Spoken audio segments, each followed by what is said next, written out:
Good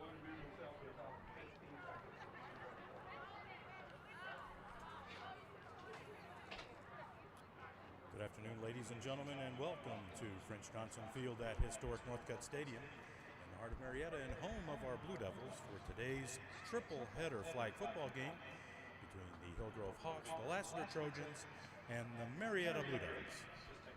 The GHSA and its member schools have made a commitment to promote good sportsmanship by student athletes, coaches, and spectators at all GHSA sanctioned events. Profanity, degrading remarks, or intimidating actions directed at officials or competitors will not be tolerated and are grounds for removal from the event site. Spectators are not allowed to enter the competition area during warm-ups or while the contest is being conducted. We thank you for your cooperation in the promotion of good sportsmanship at today's game. As a reminder, Marietta City School District is a drug-free environment. Therefore, beverages and illegal substances are prohibited on campus. Additionally, the use of tobacco products, including e-cigarettes, is also prohibited. We thank you for your cooperation. Last year, one of these teams made it to the Final Four, while the other went all the way to the championship, only to lose it by 1 point. It's a story of two up-and-coming powerhouses in the GHSA flag football landscape looking to solidify their statuses as the state's elite. And what better way to determine this than having them face each other this Monday evening on BlueDevilNews.com. It's the visiting 6-1 Hillgrove Hawks facing your undefeated Marietta Blue Devils. Hi everybody, I am Jalen Scott and I'm your solo commentator for tonight, bar any unexpected guest appearances. And welcome to French Johnson Field at Northcutt Stadium, where tonight it's a battle of superiority and for the #1 seed between the top two teams in 7A Area 2. The Blue Devils have been on fire this season, winning their first 9 games, with more than convincing wins over South Cobb and North Forsyth last Monday, going against one of the toughest defenses in Hillgrove, who have only allowed 26 points in 7 games this season. And we're definitely going to have more for you later on tonight as we are getting ready to go to the coin toss, as this will not be a single game, this will be a triple header of games. Coming up in just a few moments, we will have the game between your Marietta Blue Devils and the visiting Hillgrove Hawks, followed by at 6:30, the Hillgrove Hawks will play the Lassiter Trojans, and finally, we will end tonight's stream with Marietta going against the Lassiter Trojans. Now, while we are waiting for the coin toss to commence, let us go over some statistics. Marietta, so far, they have put up numbers ridiculously throughout 9 games this season. They've gone 141.3 yards per game. Let me correct myself there. 112.6 of those through the air, 28.7 of those through the ground. And even though that's a relatively low number when it comes to yardage, it's still a very solid amount of yardage when it comes to winning a game like this. And it's produced on the score sheet as well, with Marietta scoring about 21 points per game. Not only that, we also have some ball hawks on this defense. Number 22, linebacker Kalia McKenna, 6 interceptions for 187 yards. She's one of our captains. She's one of our captains going out to the middle of the field right now, which I will stand by and let it commence.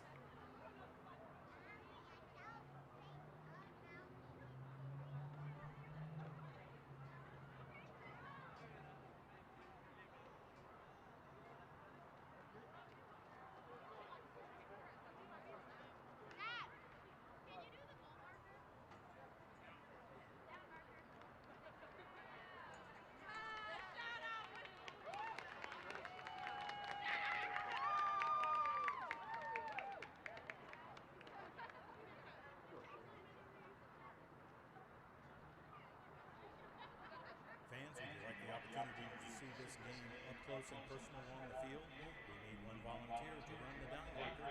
Just one volunteer to run the down marker. We greatly appreciate it. One volunteer. You can be on the field and watch the game up close and personal. Please see Coach McKinney at the 40-yard line on the visitor side.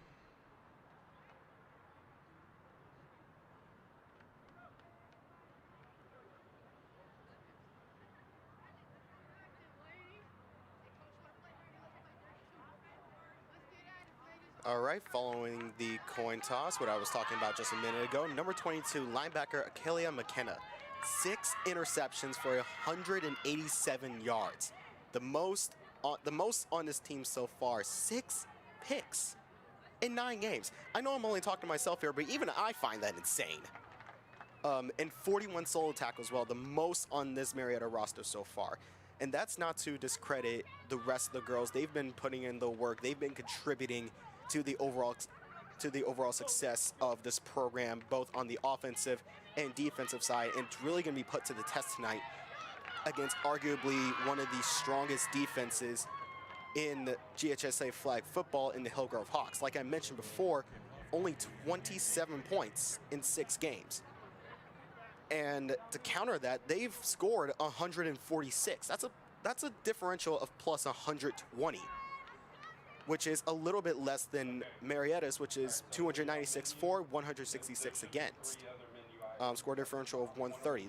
Even though it's just a little bit of a difference, the gap between the two is more or less in favor of Hillgrove, because we've let up 166 points in 9 games. Hillgrove's only let up 26 in 7 games, which honestly is just mind-boggling. As we're about to begin the game tonight, here's the very first snap, going first down and 10. Actually, I want to make a correction. The ball is spotted at the 26-yard line. The line of gain is at the 20-yard lines. We have a handoff. We have a toss over to Veronica Allen. Flag is pulled around the 28-yard line. Claire Hennessy, quarterback for the Blue Devils. And a player I want to really talk about tonight is junior quarterback Claire Hennessy. If we're going to talk about season stats tonight, she is 85 for 145 in completions, 1,013 yards, 18 touchdowns, 2 picks. As it's a direct snap, and they'll keep it. They'll make a forward lateral, still keeping the ball, still keeping it. And Kate Gruen, last Blue Devil to touch the ball. She'll have her flag pulled at the 41-yard line. That's good for another Marietta first down. Kate Gruen and Claire Hennessy have honestly been a very dynamic duo on this team. Gruen, 32 receptions, 384 total yards, 6 touchdowns on the season so far. Here's snap to Hennessy. She'll fire it over to her left side. And that flag is pulled, very quick pull around the line of scrimmage. Pass was complete to Akalia McKenna, the junior wide receiver and linebacker. No gain or loss of yards in that play. It'll bring up second down. Line of gain is at the 40.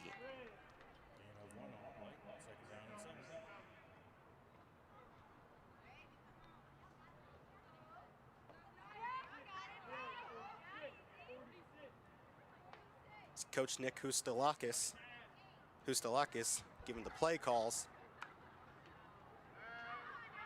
2nd and 7. Hennessy, she's looking deep. That one's spiraling, not looking good, and that one falls incomplete, short of her target. Akalia McKenna was the intended receiver in that one. That ball did not release properly and fell incredibly short of her intended target. So we are looking at a 3rd down and 7. So we go trips at the bottom of your screen. Hennessy with it now. Fire it over the middle. Corrections over the right side, and that one's caught. Flag pull just past the 45-yard line. That's Michaela Walker making the first down reception. She's listed as a quarterback on this roster that I have here, but apparently she plays wide receiver too. Gain of about 10 yards on that play. Line of game will be at the 20 as we look at first down and 7. Wide set here for Marietta. Toss over to Allen. Veronica Allen. Flag pull just short of the 40-yard line. Gain of about 2 yards for Veronica Allen. Solid pickup of a few yards. And we'll look at a 2nd down and 11 as Marietta goes back to that wide formation. 2 receivers at the top, 2 at the bottom. Hennessy with it now. Hennessy, she's looking deep. She's looking for McKenna. Looking for McKenna, and that one's off her hands, incomplete. Guarded by two Hillgrove defenders. That one will bounce out of her hands. McKenna cannot come down with that one. That falls incomplete, and we'll look at a 3rd down and 11 for Marietta.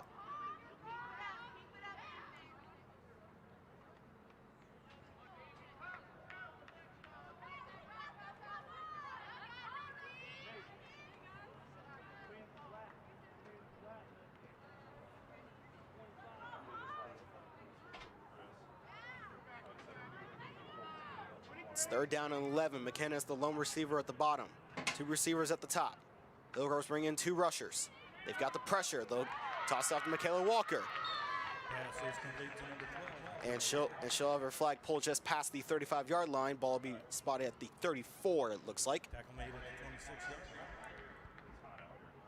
Gresham ball will be spotted at the 36-yard line. 4th down. Really good defensive pressure there by Hillgrove, sending in their 2 rushers on the front line.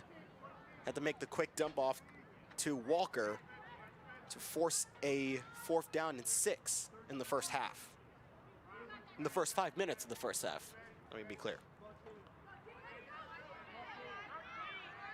They have their play call. Trips on the top. Hennessy with the now. Fire over the middle, going long. That one is off the hands of Michaela Walker.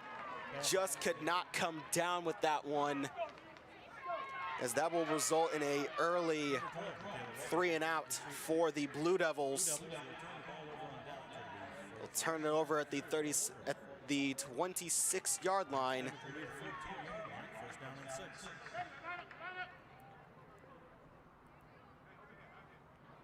It was a very well-designed play call from the Blue Devil offense from Coach Hustalakis. Unfortunately, they just could not come down with it. So we see Hillgrove's offense for the first time. Rolling out to her right, fires it over. That is complete. Pass is complete to the right side. Tackle made by number 30. And tackle is made by Mariah Johnson.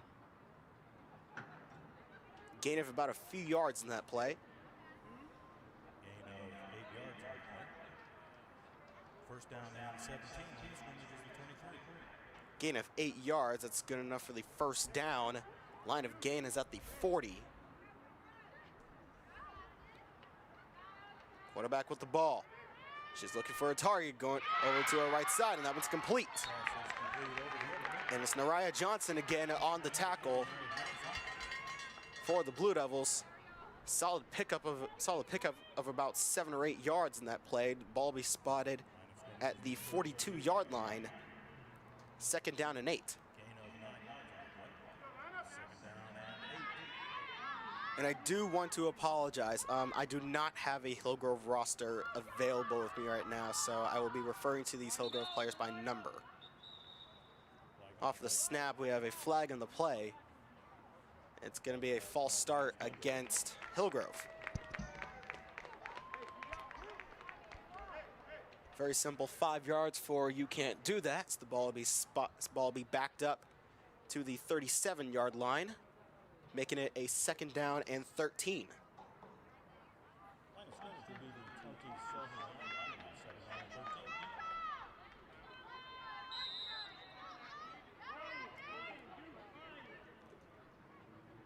Second and 13. It's number 3. Pressure coming from Walker. She scrambles, going way outside. Flag pulled at the 48. She'll be spotted short of the first down. Be spotted at the 48. Officials timeout. So we have an official's timeout. You'll step away for just a moment.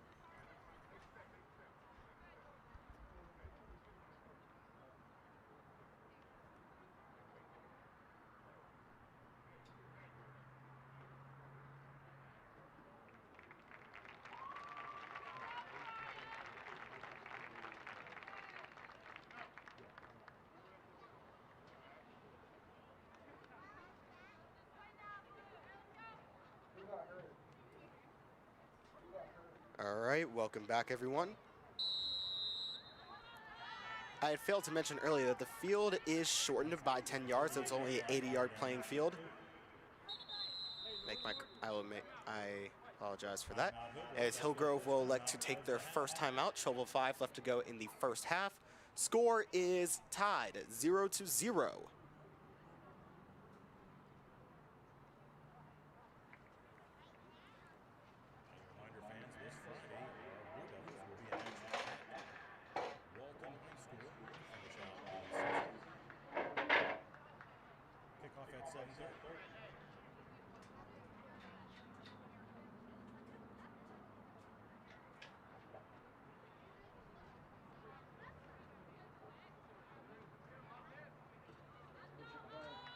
All right, welcome back, everyone. Following the timeout, Hillgrove will still have the ball. They are looking at a 3rd and 2 situation from the 48-yard line.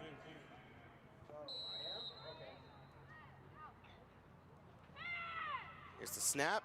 She's got the lane. She'll take it, and that's a first down for Hillgrove. Flag pulled by Kelly McKenna. Brought down at the 38-yard line. Ball will be spotted at Marietta's 48-yard line. And just a little bit of a reminder: the touchdown, the end zone, the end line, the goal line, I should rather say, is actually at the 10-yard line. But I will still be referring to field markings as they are listed on the field. This pass is complete over the middle, past the 30-yard line. Veronica Allen on the tackle. Correction, yes, it was Veronica Allen on the tackle. So that's good for another Hillgrove first down, spotted past the 20-yard line. Ball was spotted at the 18. It will be first down and goal.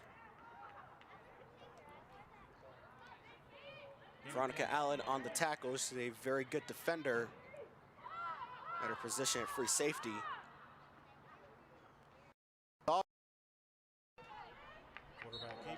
And only a gain of about 3 yards.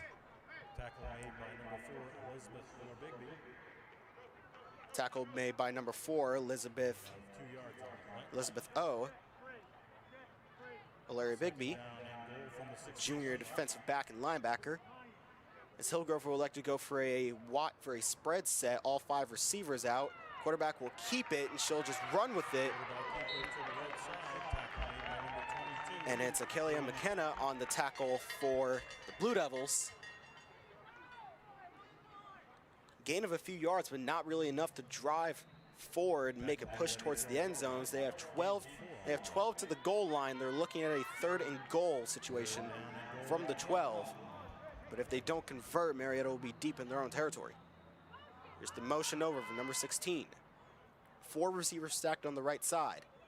Snap is off. She's looking deep over the middle. That one's caught. Touchdown, Hillgrove.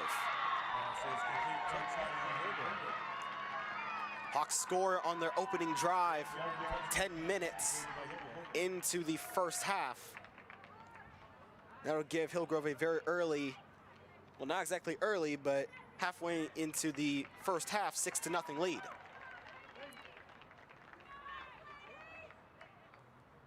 The pass over in the middle was not defended. As we look at the replay, was not well defended. A lot of space was given there from the Marietta offense. And that's what allowed the touchdown to get in. And in flag football, you have different conversions. Hillgrove is attempting the 1-point conversion from the 5-yard line. That one is caught, and it is good. From the 5-yard line, the pass is complete and will give Hillgrove the extra point to make it 7-0. Time ticking down from 10 minutes.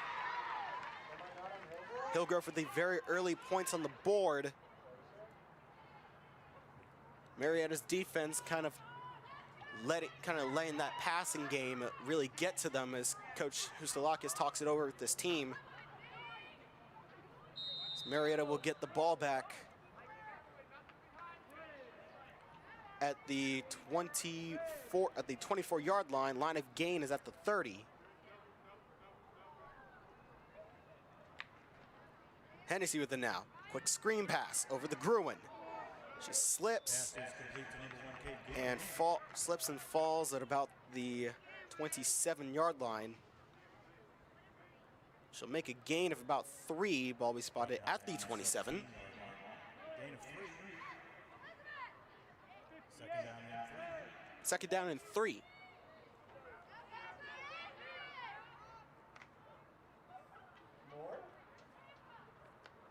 Claire Hennessy now, feeling the pressure. She's looking over to her right side, and that one's too far and nearly picked off. Nearly picked off by Hillgrove's defense.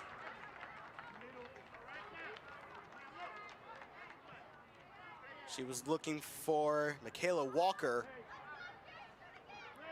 who had dropped a pass on the previous drive on a 4th down. Nearly picked off on the target towards her. As Marietta will go for a wide formation now. Claire Hennessy, she'll just take it and run with it. She's got the first down, still on her feet. Pulling the arm out forward. And she'll be down at the 37-yard line. That's good for another Marietta first down.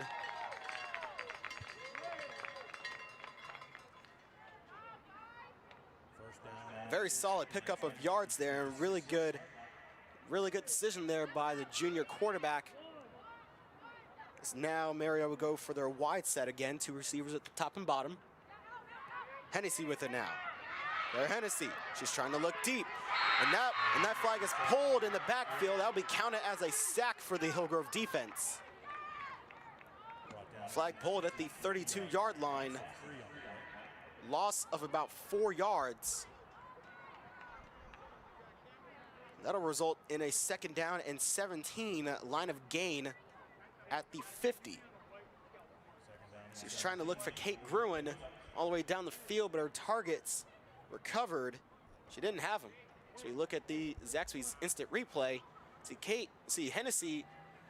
She doesn't have a target, so she puts her head down and tries to look forward towards the sideline as if she's going to try to run it.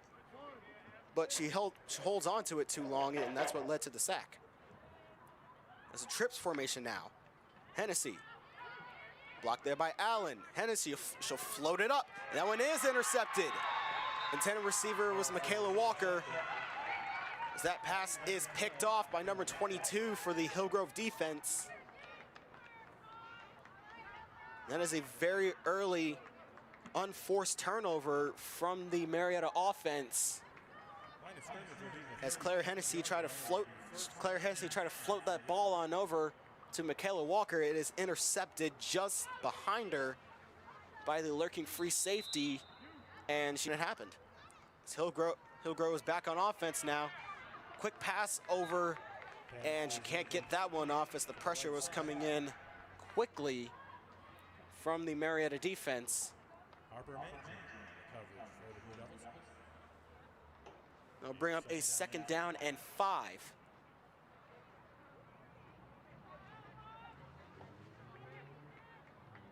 Hillgrove now going for a closer wide set. They're bringing the receivers in close. First down, ball spotted at the 49. Gain of 5 yards on the play. New line of gain is at the 30-yard line. First down and 19.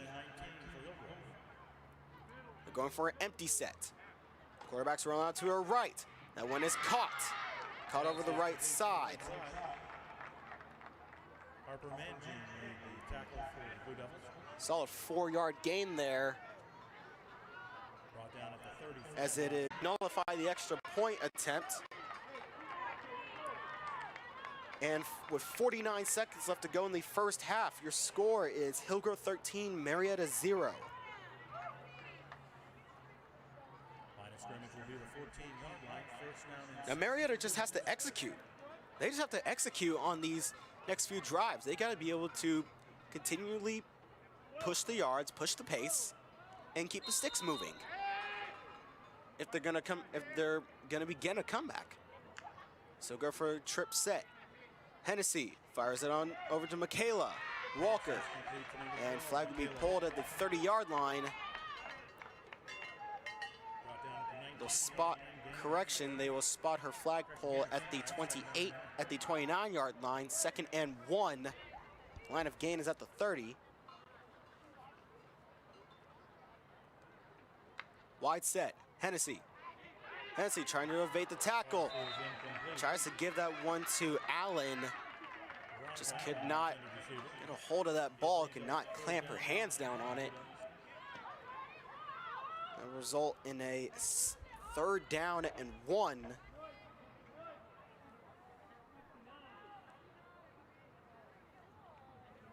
Coach H is giving them a new formation. Trips at the bottom of your screen.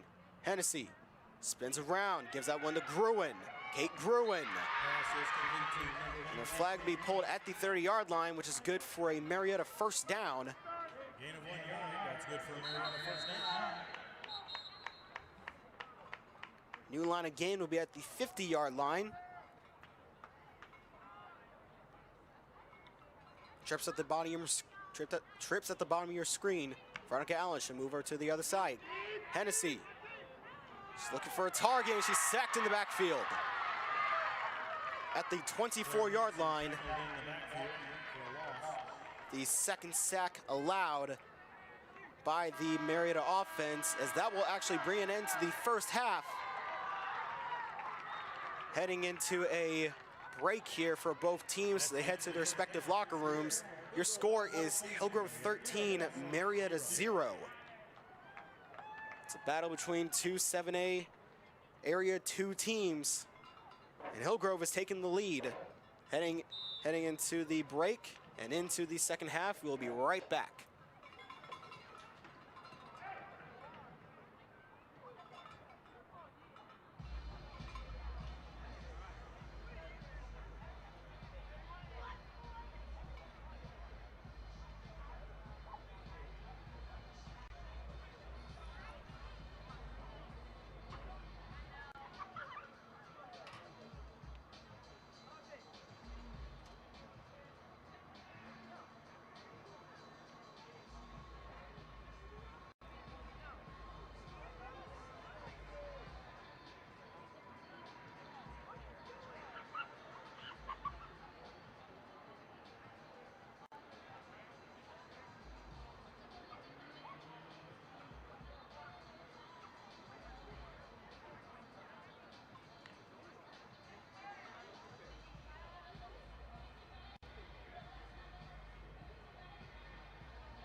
All right, welcome back, ladies and gentlemen, to tonight's GHSA flag football action here at French Johnson Field at Northcutt Stadium.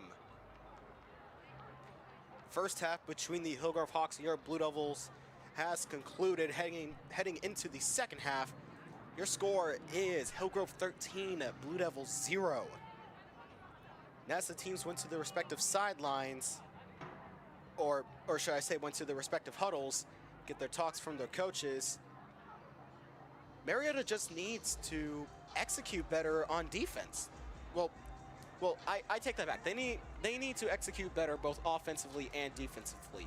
On defense, they've let the middle open way too often. That's what's allowed the 2 touchdowns they've let up so far. Those linebackers need to be able to cover the middle with that curl flat. While on offense, they need to be able to consistently make plays and get the ball down the field. Hillgrove's defense is tough, but you've been able to exploit them so far. As Hillgrove will take the first snap of the second half, that pass is complete. Correction, incomplete. It'll be ruled incomplete. Akalia McKenna on the tackle, or literally on the tackle. She kind of laid her shoulder into him as a flag came in at the 30-yard line following the hit. And that's one of those kinds of hits that you really cannot have in flag football to get the official call, which is pass interference against the Blue Devils. As we have an official timeout, we will step away for a moment.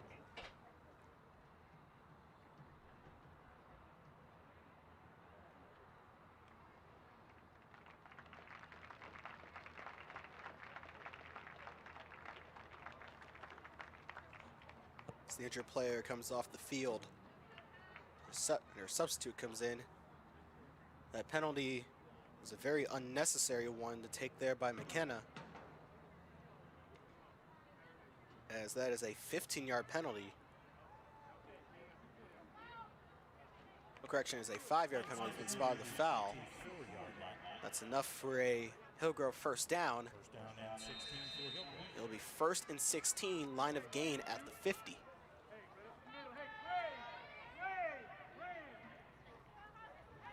Direct snap, fires over to her left side. That one's caught. Another completed pass by Hillgrove's. It's Akalia McKenna on the tackle. It's another completed pass by Hillgrove's offense. And they haven't slowed down so far in this game, consistently making pass after pass after pass. And it's just one of those things that, you know, you've got to find a counter to it somehow, because their receivers are just picking apart your defense at this rate. Hillgrove will go for that empty set and shotgun. Quarterback keeps it. She'll run it, still on her feet. No flag pulled. And it finally is pulled past the line of gain by Kate Gruen. Down at the 44-yard line, that is a very good run by Hillgrove's quarterback, where a flag could have been pulled multiple times. If we look at the replay here, she just keeps on running, and that's one missed flagpole. That's going to be another, and pretty much one missed flagpole there. She just has open room to run, and Kate Gruen finally gets her. 1st and 13. She rolls out to her right, and she'll just keep it. Running down the sideline. And Akalia McKenna makes another tackle for the Blue Devils, short of the line of gain. However, it was another solid run by Hillgrove's quarterback, making the 11-yard run. So look at the replay here. See, she wants the passes. She looks over to the middle of the field, sees she has no targets, and she'll just take it herself and just go. And that's a missed flagpole there, and McKenna just finishes it off. Nowhere to go in that pass. She'll get the first down. McKenna on the tackle once again for Marietta. That's good for another Hillgrove first down.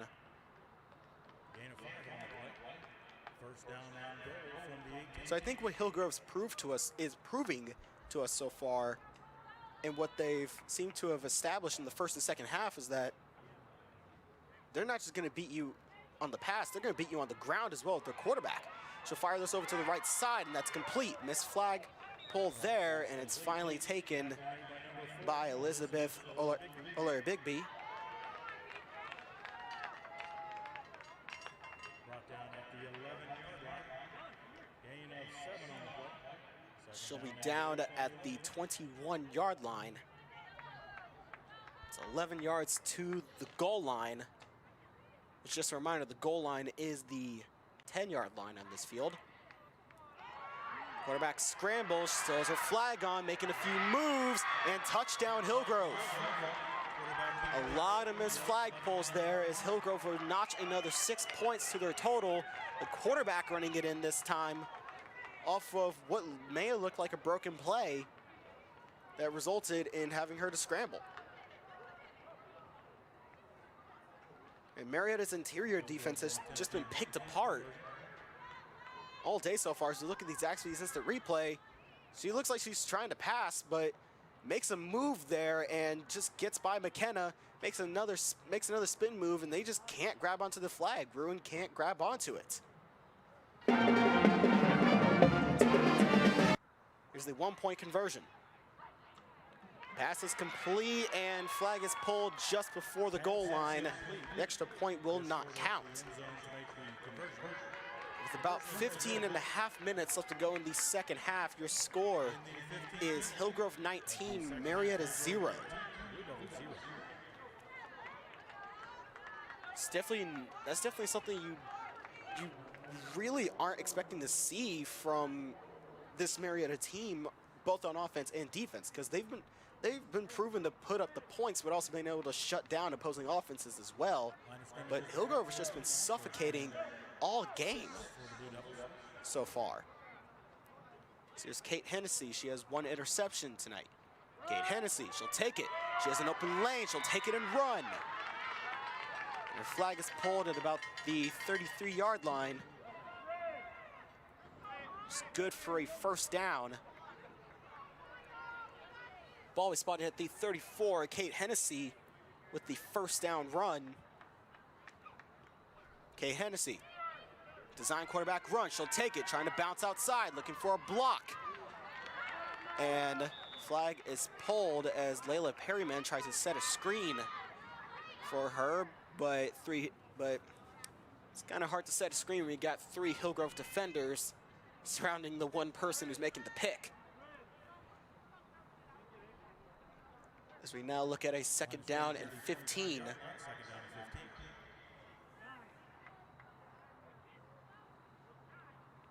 Marietta's going for their wide set again. Veronica Allen in the backfield. Direct snap to Bruin. He'll fire it on over to Michaela Walker. She just cannot catch a break today. Dropping another pass. Sees the pat on the back from Perryman.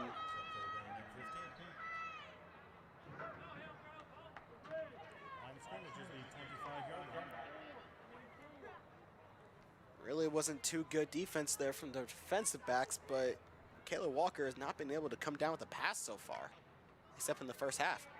Kate Hennessy now, she'll fire it over, looking for Michaela, and off the stomach. Bounces off of her and will fall incomplete. Marietta is at a 4th and 15.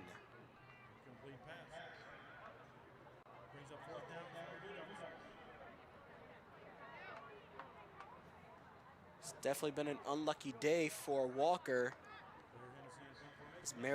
As Hennessy will punt this one away. Be returned. And Hillgrove keeping it, still got it past the 50-yard line, down at the 46. That's where Hillgrove will be spotted to begin their second offensive possession of the second half. Now this Hillgrove offense has been really, really good so far. They've been able to exploit, and their quarterback specifically has been playing dynamically so far. She's been playing excellent so far in this game on the ground and on the air, being able to pick apart Marietta's interior defense and able to exploit our exterior defense as well. She'll keep it this time, but is stopped in the backfield very, very quickly. I believe that's Madison McKinley. That's her second sack today. It's a very quick flagpole from the sophomore. So we look at a 2nd down and 16. McKinley there, just the very, very fast flagpole. That's what I meant to say. Keeping it now. She'll run it, fakes the pass.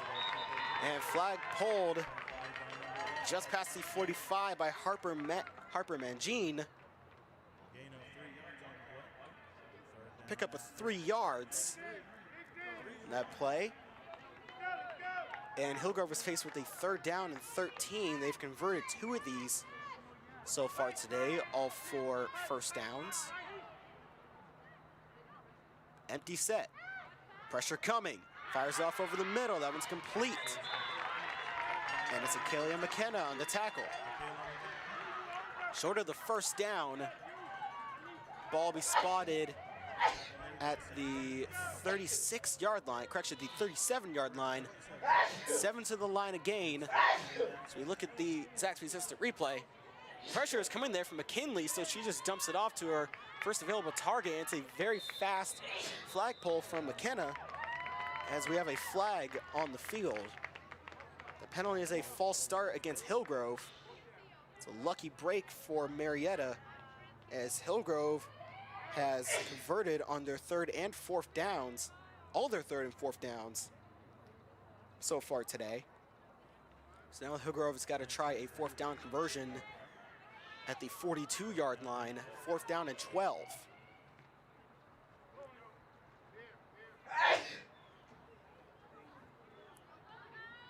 The defense has definitely tightened up for Marietta so far, not allowing too many big gains as of now. Pressure coming. She'll just fire it on over. That one is caught over the hands of 2 defenders. No, it isn't. No, it isn't. That one falls incomplete. Akelia McKenna and Veronica Allen on the coverage for the Blue Devils. And that will result in the first turnover on downs for the Hillgrove offense. That's definitely a very nice break to have for this defense to come away with such a stop. And we get the offense back on the field. 3 players in the backfield. Hennessy with it now. Fires over to the right side. That one's caught. McKenna. Akelia McKenna. Makes the reception for Marietta. She'll be down at the 47-yard line. It's good for another 1st down. Line of gain is now at the 20. It's 1st down and 17. Hennessy firing over the middle. That one's caught. Kate Gruen. Kate Gruen, another huge reception for her. Spotted at the 43-yard line.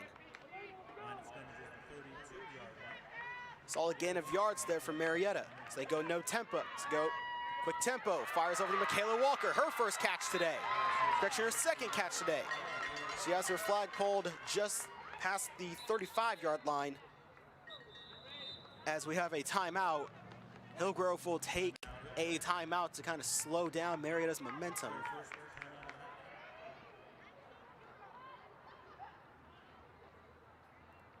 But 3 consecutive completed passes, all for huge gains of yardage by Marietta's offense. As we look at the Zaxby's replay, it's just a quick dump off to Michaela Walker. And Walker has speed. She has a really good deal amount of speed with her, as she has that flag pulled at about the 35. Finally catches a break on her catchless streak since the 1st quarter. And Marietta is just slowly pushing their way forward,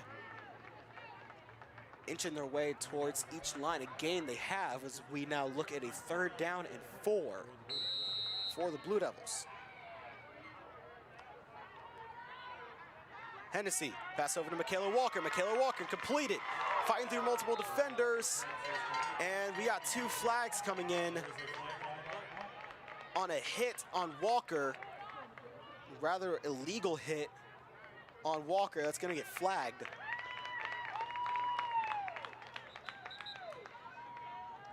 Flags are down at the 25-yard line after Michaela Walker came down with a very crucial reception to make the 3rd down conversion. If we look at the Zaxby's instant replay, Walker, she's making the run, and it's a tackle.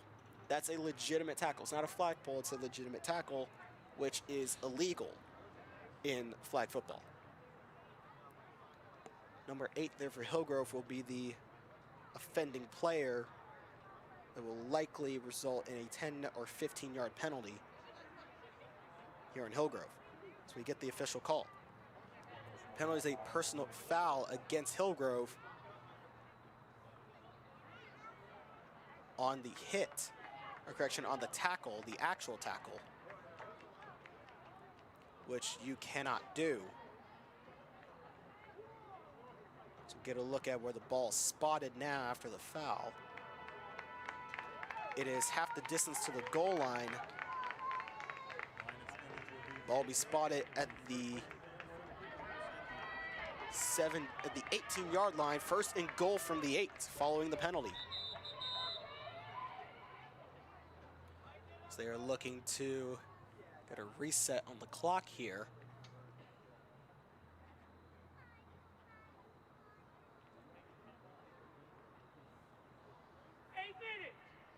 Got a little bit in the break in the action here. Veronica Allen and Claire Hennessy, dynamic duo in the backfield. So look here, 1st and goal, Claire Hennessy. She'll just keep it. Keep it bouncing to her right side, stretches the ball over as far as she could. Have her flag pulled at about the 15-yard line. That'll result in a 2nd down and 5. Hennessy's looking for the play call. She's got it. Quarterback keeper by Hennessy, and she is just short of the goal line. They spot it at the 2. They'll bring up a 3rd down and 2. Well, 3rd and goal from the 2-yard line, as Marietta will go for a trip set. Trips on the left side of your screen. Looking for an audible. 3rd and goal from the 2. Pass over to Michaela Walker. Touchdown, Marietta. Michaela Walker, 2-yard reception. Blue Devils are on the board.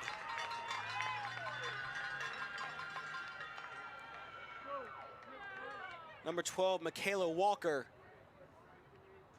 on the touchdown reception for the Blue Devils. We look at the instant replay.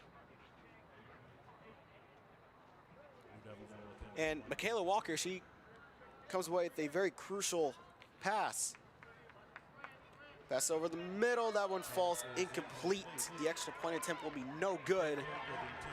And with about 6 minutes left to go in the 2nd half, your score is Hillgrove 19, Marietta 6. So get a look at that previous play.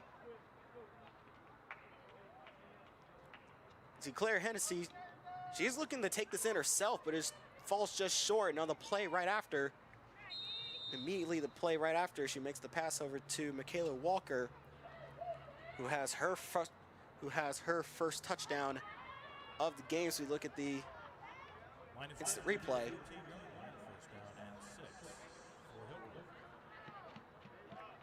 So we look at the instant replay here. Snap over to Hennessy, and Michaela's just open over the middle. Linebackers don't have her covered. It's just a very, very quick 1-yard slant. And for the touchdown. And on the next play, huge hit there. Huge illegal hit there off the reception from Michaela McKenna. Pass was complete over the right side. McKenna laid a very dangerous hit. So look at the Zaxby's instant replay. It's a really good pass over to the Hillgrove receiver. And here comes McKenna, and ooh, That is definitely one of those hits. That's a legal football hit, but in flag football, not exactly. That's what we have the flag for. It's a personal foul that will be credited for 15 yards against Marietta. Hillgrove is now looking at a first down. It's looking at a 1st and 3 from the 47-yard line. Line of gain of at the 50. Direct snap, pressure coming, and 3rd sack of the day for Madison McKinley. Once number 9 lines up against your center, and you've got no one to stop her, like, just watch this instant replay. No one has McKinley, and she's just there to pick up the play. Pass on over the middle, and it's Akalia McKenna on the tackle.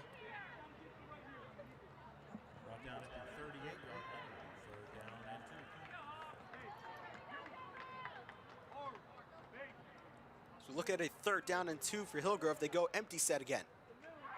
Quarterback with it now. So just keep it and go. And flag was pulled just short of the line of gain. Pulled just short of the line of gain by Elizabeth Alari-Bigby. Huge 3rd down stop for this Blue Devil defense. So we look at a 4th and 1 for this Hillgrove offense. Empty set, they'll keep it, and that's good for another Hillgrove first down off the quarterback keeper and run. 3.5 minutes left to go in the second half. So look at the, it's actually this replay, or not, I guess.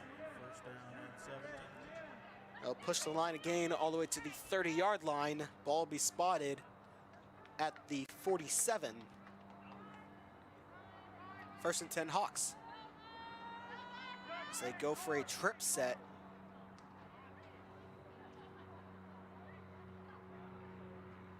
Quarterback keeper. Quick dump off. And brought down just a yard past the line of gain by Rachel Castillo. Gain of about a yard in that play, maybe less, as it'll bring up 2nd down.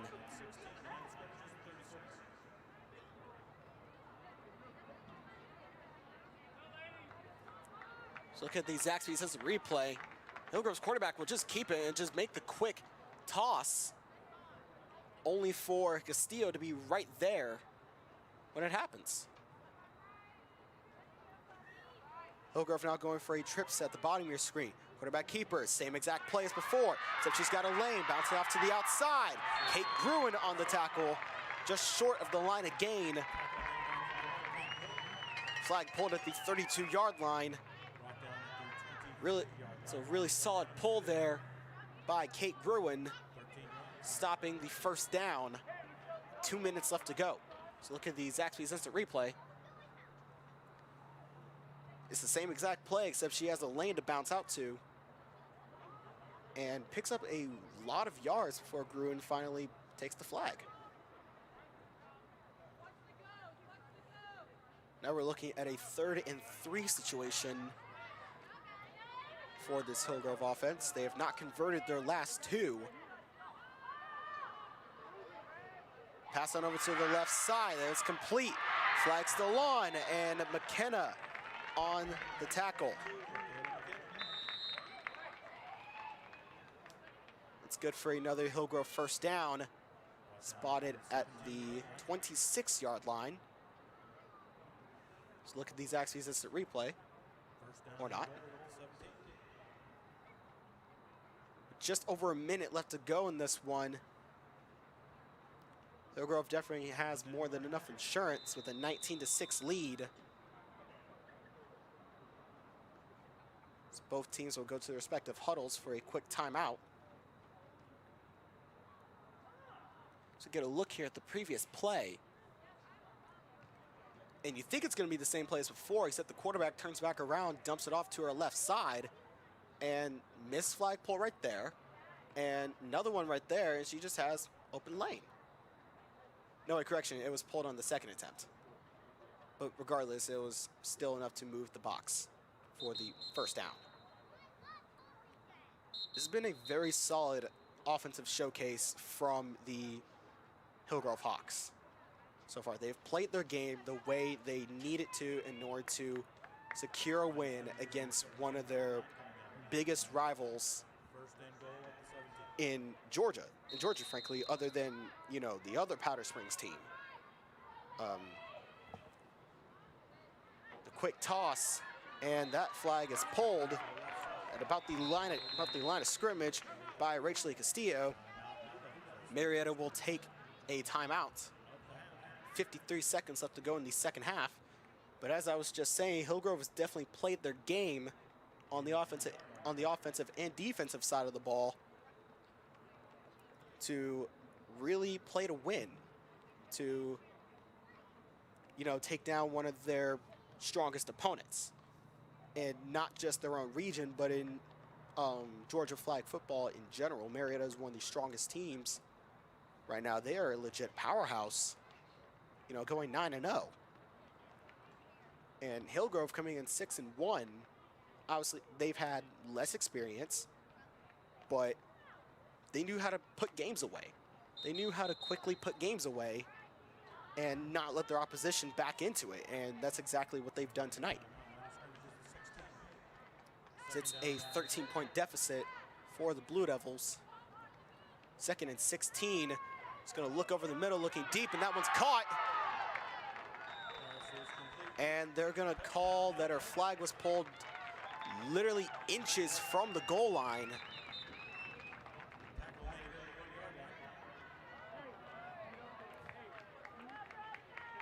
And for Marietta, however, Marietta has not played, they arguably have not played their best so far. This might be one of their not so good performances this year. You're gonna have those every now and then. No team can stay undefeated forever unless you're the Miami Dolphins, which that's a whole nother conversation. As Hillgrove will just waste some time here, pass on over, no one was covering that receiver. Touchdown Hillgrove. 3 seconds left to go in the second half. They'll make it a 25-6 game. So look at the Zaxby's instant replay. See, Hillgrove, they're just standing around to waste time. And then when the pressure comes, the quarterback just dumps it off to the nearest receiver who McKinley wasn't covering. And that'll actually bring an end to this one. As the time ticks down to 0. Your final score is Hillgrove 25, Marietta 6.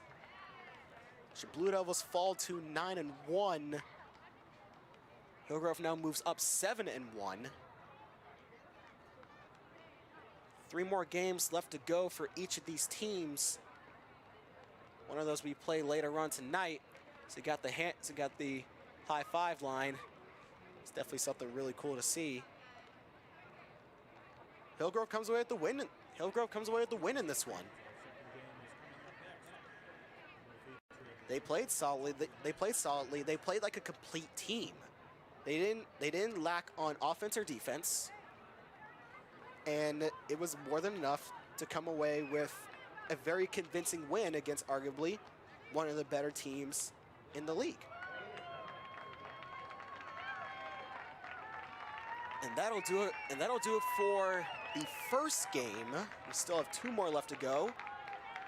Second game coming up in just a few moments will be the Hillgrove Hawks playing again against the Lassiter Trojans, who are set to be here anytime soon. But until that happens, we will be right back.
All right, good evening and welcome back, everyone, to some more Georgia High School Association flag football action as we bring the second game of our triple header tonight between the Lassiter Trojans and recently played Hillgrove Hawks.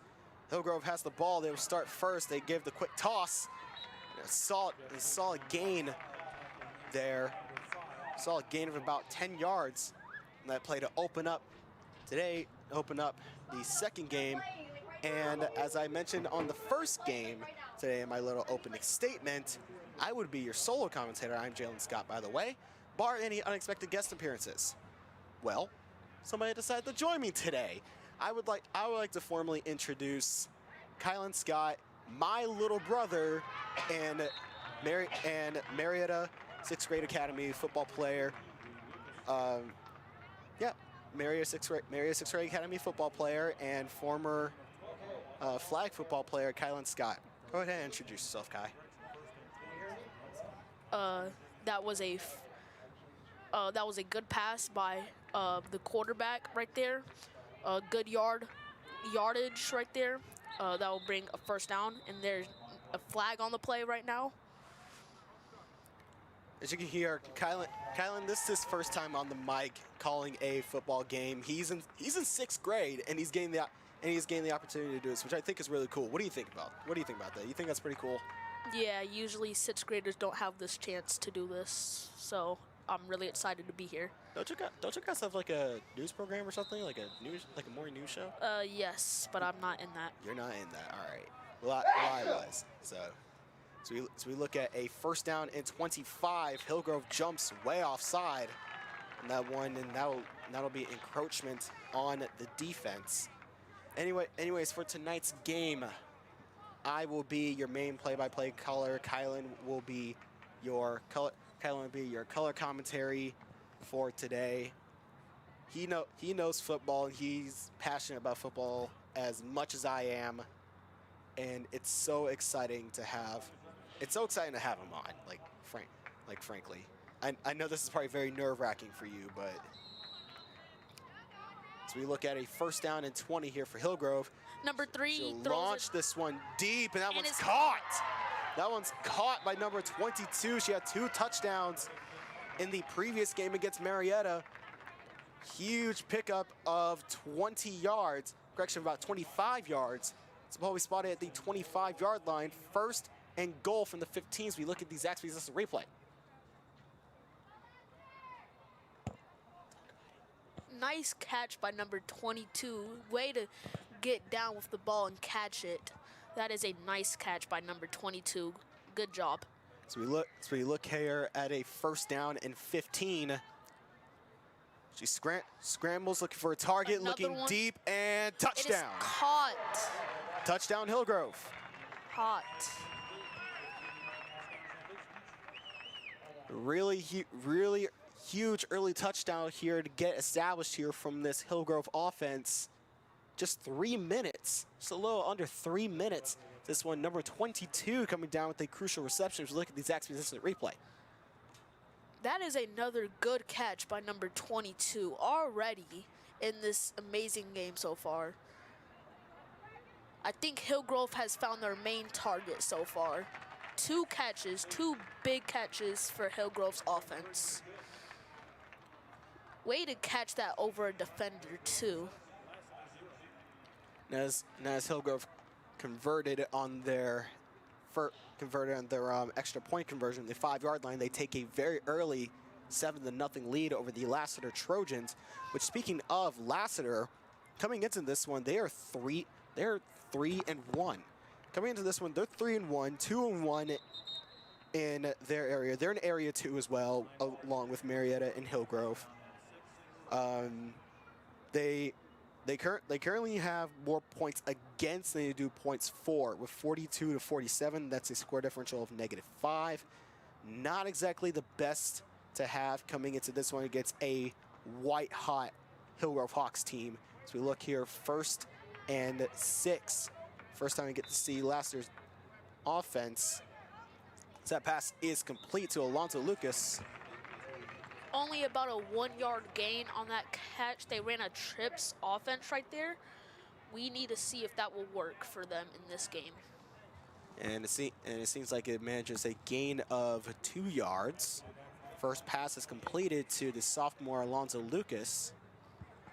So they go for a wide set, one lone player behind the quarterbacks. They go double quarterback here. Fire over the middle. That one's caught and brought down. It's Aaron Kane with the reception down at the 35-yard line.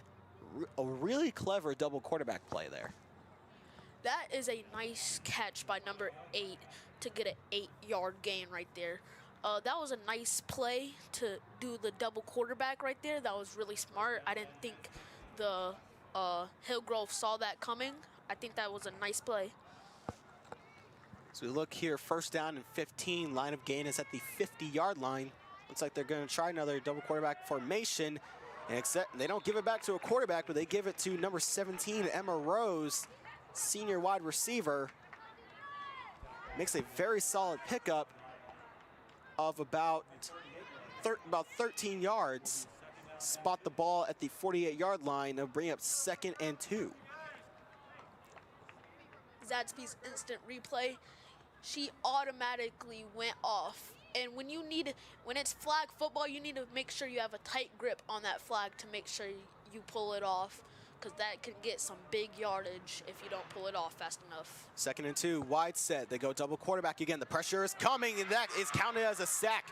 Ryan Thames could not get it off fast enough as number 8 for Hillgrove's defense comes in scorching hot and accounts for the very early sack here, picking apart Lassiter's double quarterback play. That was a nice read by number 8, seeing that they've ran that double quarterback formation a lot of time. That was just a nice read by her to see that screen pass was coming again. 3rd down and 10 now for Lassiter. Quarterback will keep it, fire over the right side. That's over to Emma Rose again. She'll be down at the 47-yard line. Pickup of 7 yards. That'll bring up a very early 4th down for this Lassiter offense. Since they are short of the 4th down, they have to make sure that they don't screw up and don't mess up when they want to go for this. They need to make a big decision if they want to punt it or keep it and try to go for it on 4th down. And what they're doing right now is going for it. Yes, definitely look like they're going for it. They're going for that double quarterback again. And they managed to draw Hillgrove offside on a 4th and 2. Encroachment against the Hawks. That's good enough. The penalty yardage is enough for a Lassiter 1st down. It didn't have to come off a play, but rather a penalty. That was a crucial one for Hillgrove. They can't be taking that one. That was a crucial one for Lassiter. That was a good play to do double snap. Direct snap and keeper. And that flag is pulled at the line of scrimmage. Zoe Jackson, the ball carrier. And she'll be down at around the, just a yard past the line of scrimmage at about the 46-yard line. So bring up the Zaxby's instant replay. That was a nice job by seeing number 12 to come down and get that flag pulled instantly to make sure she doesn't get any extra yardage. Wide formation here from Lassiter. It's a forward pass over to Ryan Thames, who will have her flag pulled at the 40-yard line. Pickup of 6 yards.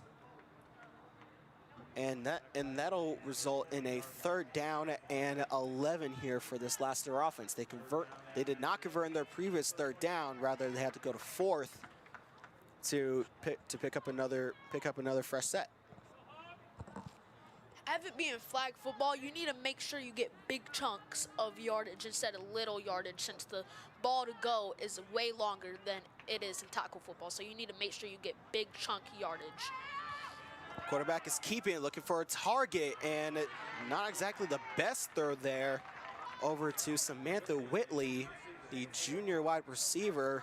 Heavy pressure there by number 27, forces the incompletion, and now Lassiter's faced another 4th and 11, and I don't think an encroachment penalty can save him this time. Yeah, that is true. Number 17 on that deflected pass, that was a big one because if she caught that, that was like 5 more to go. So that was a crucial stop by Hillgrove's defense. Good job. 4th down and 11. Fires over the middle. That one's off the hands of a Hillgrove defender. And that'll result in a first 4 and out for the Lassiter offense. Now they have to get their defense back on the field, already letting up 7 points in the first 3 minutes of the first half, so they bring out the Zaxby's instant replay. They snap the ball. The instant pressure from Hillgrove's defense, that is a good pass deflect by number 7. That was just a good read, good everything right there. All right, Hillgrove's offense back in the field. Toss on over number 3. That is a forward pass, and cannot hold on to that one, as pass will fall incomplete, and we'll bring out a 2nd down and 19. Actually, correction, 2nd down and 9. For those short passes, you need to make sure you catch those balls because those little yardage will be big earlier. Pass is complete. Complete over the number 7. Alonzo Lucas on the tackle for Lassiter at the 48-yard line. That'll result in a 3rd down and 2.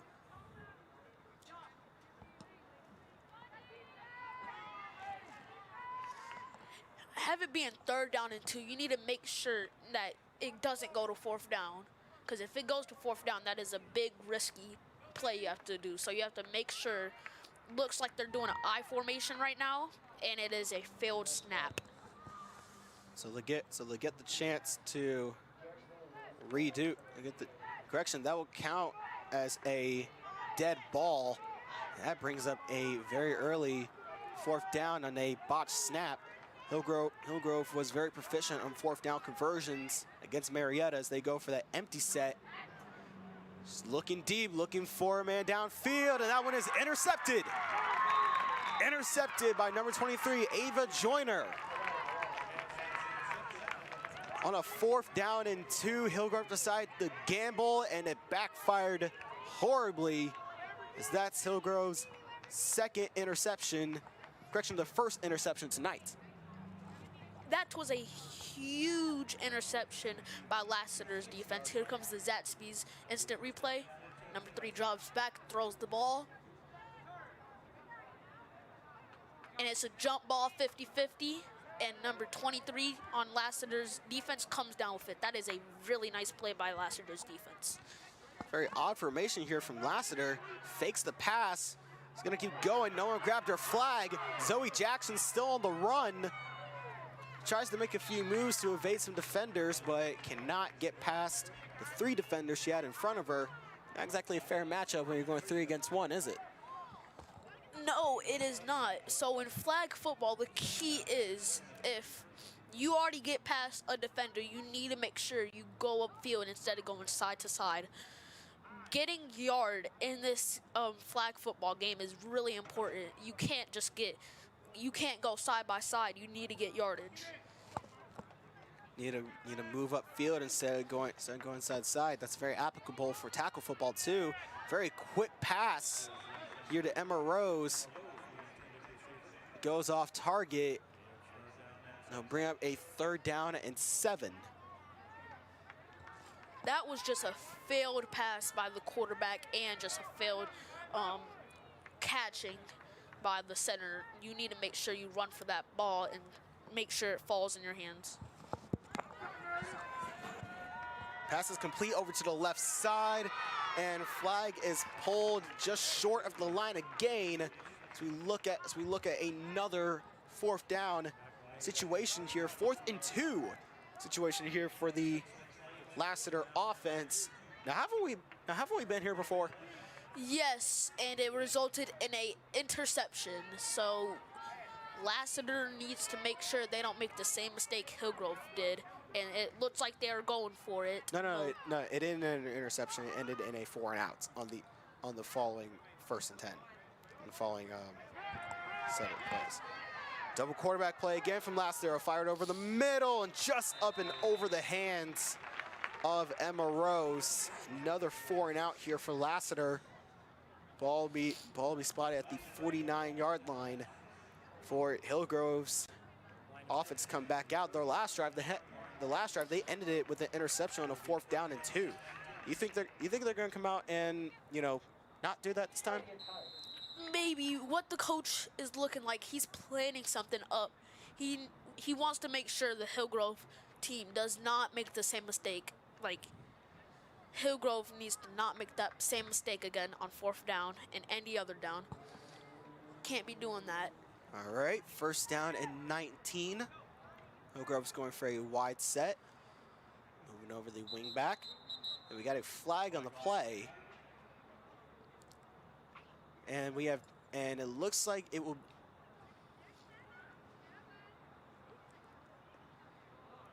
And correction, the flag will be waved off. Flag will be waved off. Official took some time to count the players on the field. Jump ball up and over, and that one's caught. Oh no, it dropped. Dropped at the very last moment. Contact with the ground could not save number 16 as that one falls incomplete. Yeah, that is a really good throw by Hillgrove's offense, and you just need to make sure you come down with that.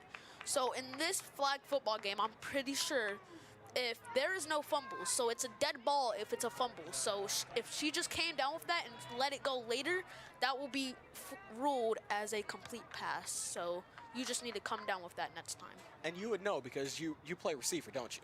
Yes. Yep. 2nd down and 19 for Hillgrove. She has an open lane running down the sideline. And flag will be pulled at the 35-yard line. Huge pickup of about 14 yards. Here to make it a 3rd down and 5, deep going further and further in Lassiter's territory. That was a good run by Hillgrove's offense. The wide receivers did a good job blocking and sending their DBs down the field. So that was again, quick pass off. This past the line again. Good for another Hillgrove 1st down at the 20-yard line. They're now faced with a 1st and goal. Which they're quite familiar with last game against Marietta, which you weren't here for, but I could tell you, Hillgrove scored in almost all their red zone chances, except maybe one. They scored in a very large majority of their red zone chances that they had. So it's made me look like it's going to be the same thing here. So a red zone threat is a big part of flag football. Like, you need to have a good red zone threat. And that is a sack by Lassiter. Emma Rose on the sack for Lassiter. Huge loss of yardage, 5 yards lost on that play. Back him all the way up to the 35-yard line. It'll be 2nd and 25. Well, 2nd and goal from the 25. Zaxby's instant replay. That Lassiter's defense just got that flag, barely touched it, and they pulled it. Good play. 2nd down and goal from the 25. Pass is not ruled complete. She did not get it off in time, as that counts as another sack for this Lassiter defense. Both times in the red zone, as a matter of fact. Yes, that is based on the red zone percentages you just told me about. Looks like Lassiter can shut this down so far. It's third down already, and 2 backed up plays. So look at the Zaxby's instant replay. So he's just trying to move out to the right, but cannot get that ball out fast enough to evade another sack from Emma Rose. Number 17 on Lassiter's defense. That was a really good play to get back there fast and quick. 3rd and goal from the 30. Can't get anywhere. She'll launch this one deep, and that one is caught. That one is caught just past the 20-yard line. Over 2 Lassiter defenders. They'll make up a lot of lost ground, but it'll set Hillgrove up at a 4th and goal from the 4th and goal from the 19-yard line, 9 yards to the end zone. That was a huge catch by Hillgrove's offense to get them back from those 2 sacks they just got on 1st and 2nd down. That was a big catch from Hillgrove's offense, and I think if they keep on doing that, they can show that they're a red zone threat. 4th down and goal from the 9. Moving over to her over to her right side, fires it on over, tries to get the corner. That one's picked off. Going down the sideline. Second interception there from Hillgrove's offense on a 4th down. It is number 10, Zoe Jackson, the junior corner, making a very crucial interception. Pretty much on the goal line. She made it out to the 35-yard line. That was a good job to shut down that Hillgrove offense by Lassiter's defense. They can shut down that red zone threat, and I think if they can do it that time, I think they can do it the whole entire game. So that is a good job to stop that red zone threat right there and then. What do you think that does for momentum in this game? Do you think momentum's kind of shifted towards Lassiter's favor, even though they're down by 7? Yes, this has shifted hugely for Lassiter's defense. 2 interceptions so far and fumbled ball. That is a fumbled ball. It's definitely not something you want to see. Lassiter tried to go for 2 backwards passes. They got the first one completed to Ryan Thames, but back to the original quarterback, Grace Connors. Did not work out. She fumbled it. And that'll result in a 2nd and 15 for this Lassiter offense. 2nd and 15, Connors. Fire over to her left side. That one is incomplete. No, correction, it is complete. That was a bobbled pass, but she still somehow caught it and held it in good, tight. She made sure that ball was snug and didn't drop it. Good job. Zoe Jackson on the reception for that one, pushing Lassiter to a 3rd and 9. Connors with it now. Debating the double quarterback. She'll just take off. And flag pulled at the about the 40-yard line. That will likely count as a sack. No, it will not. Rather, Lassiter will gain a yard on that play as we have hit the 1-minute mark in the first half. That was just a good play on both sides. That was a good job by the quarterback to roll out and avoid the pressure. But she just has to be faster than that. The Hillgrove defense got there fast enough and pulled the flag before she could run. We're at the 1-minute warning now in the first half of the second game of the triple header of tonight, and Hillgrove's defense is backed all the way up as Lassiter is going to punt this one off. And in flag football, you cannot rush a punt. This one is recovered just past the 30 by number 22. She's definitely made a name for herself, or should I say a number for herself tonight, with multiple touchdown passes, multiple touchdown receptions, and just excellent play all around. As Lassiter had to punt that off in the 4th down and 9. Yeah, you're right. Number 22 has made a name for herself. But did you see that ladder play they tried? That was a quick ladder play they tried on about the 45-yard line. Oh, I didn't see it. Good eye. So you look at these Zaxby's instant replay. Can you try to tell me what you're talking about here? Instant replay number 22. Never mind. It looks like we won't be going to that. As Hillgrove's offense is back on the field, they got trips on the top, bringing another receiver on over. It's a direct snap to 22. She'll be quarterbacking this play, and she is sacked in the backfield. That is the thing about flag football. You can get away from someone, but the fact that there's a flag on your backside, anyone can pull that. Anyone can pull from behind you. So you just have to make sure nobody can grab that. Like you can see, she got past her, but she just grabbed the flag. Good play. Emma Rose on the sack again. I believe that was her 2nd sack of the night. It's a quick handoff and cannot hold on to that one, just fumbles it. Hillgrove has not exactly had the best kind of luck with these kinds of plays, with these handoffs, don't you think? Yeah, and it's counted as forwards passes, so that is a really crucial part. They need to come down with those big time. So we now look at a 3rd down and 13. For Hillgrove, they go with the wide set. Direct snap. Handoff over to a right. Bursting with speed, trying to fight through defenders. She'll be down at what looks like the 44-yard line. Hillgrove is facing another 4th down. And actually, I take that back because time has run out in the first half. Heading into the break, your score is Hillgrove 7, Lassiter 0. Now, going back to that question I asked you earlier, about that interception.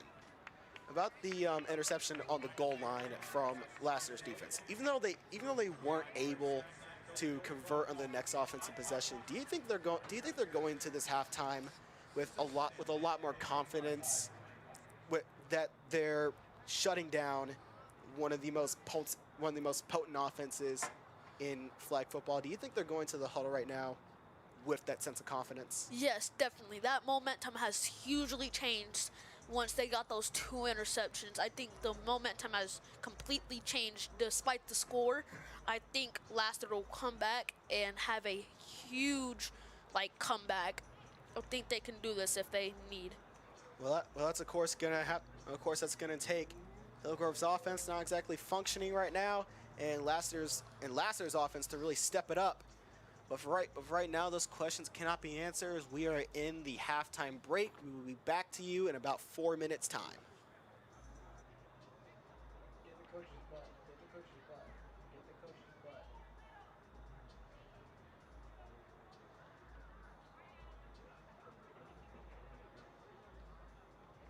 Get the butt. Get the butt. Get the butt. Get the butt action. Yeah.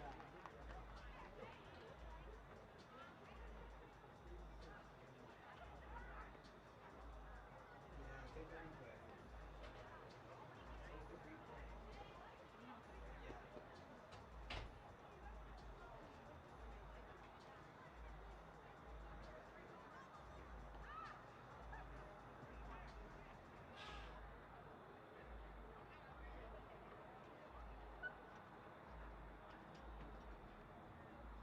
That's my shot.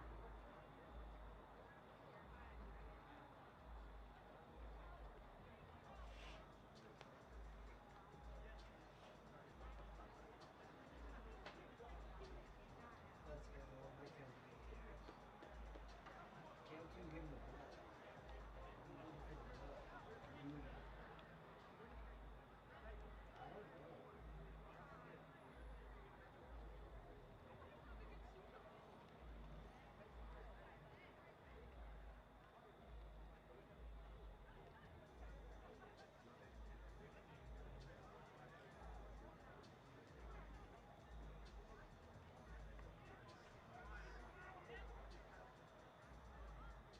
Chorus on her phone.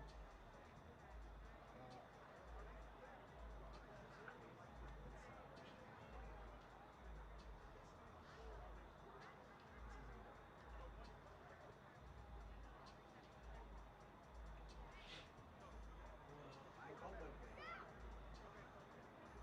Leave old boy George out of this. He's not on campus. Like, no.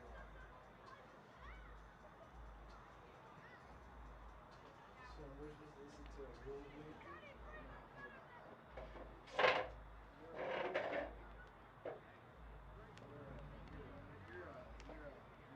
You're a goody two shoes.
All right, welcome back, everyone, friends and family, ladies and gentlemen, to tonight's broadcast of some GHSA flag football action here at Northcutt Stadium. Halftime is over for the Hillgrove Hawks and Lassiter Trojans. Hillgrove is up 7-0. Heading into the second half, Hillgrove coming off a win at 25-9 against Marietta. Coming into the second half, alongside my little brother, Kylan Scott. Hello. I heard that you wanted to say something. So what was it that you wanted to say? Yes, based on the question earlier, when that momentum shifted, what do you think Hillgrove was thinking, not what about Lassiter was thinking? Do you think Hillgrove was talking about how that momentum shifted to their side, or what do you think they were talking about? I think what they were going over in the sideline on Hillgrove's end is how they looked a lot better against Marietta, against a stronger opponent. They looked a lot better against arguably a stronger opponent in Marietta against Lassiter. I think what's going through their heads right now is that they're not playing up to their potential, because against Marietta they put up 25 points on us. Well, they put up 25 points on us. Well, against Lassiter, they're kind of faltering. They're kind of faltering a little bit in offensive defense. So right now, it's a bit of a stalemate despite the score. Yeah, I have to agree with you on that. I think they're at a stalemate, and they're both like equally the same, and I think they can both have huge things going for them. Pass from Connors to Emma Rose is complete. That was just a nice pass by the quarterback. Nice route by the receiver to catch that right about a 6-yard gain. Ball spotted at the 31-yard line, 19 yards to the line of gain, which is the 50-yard line.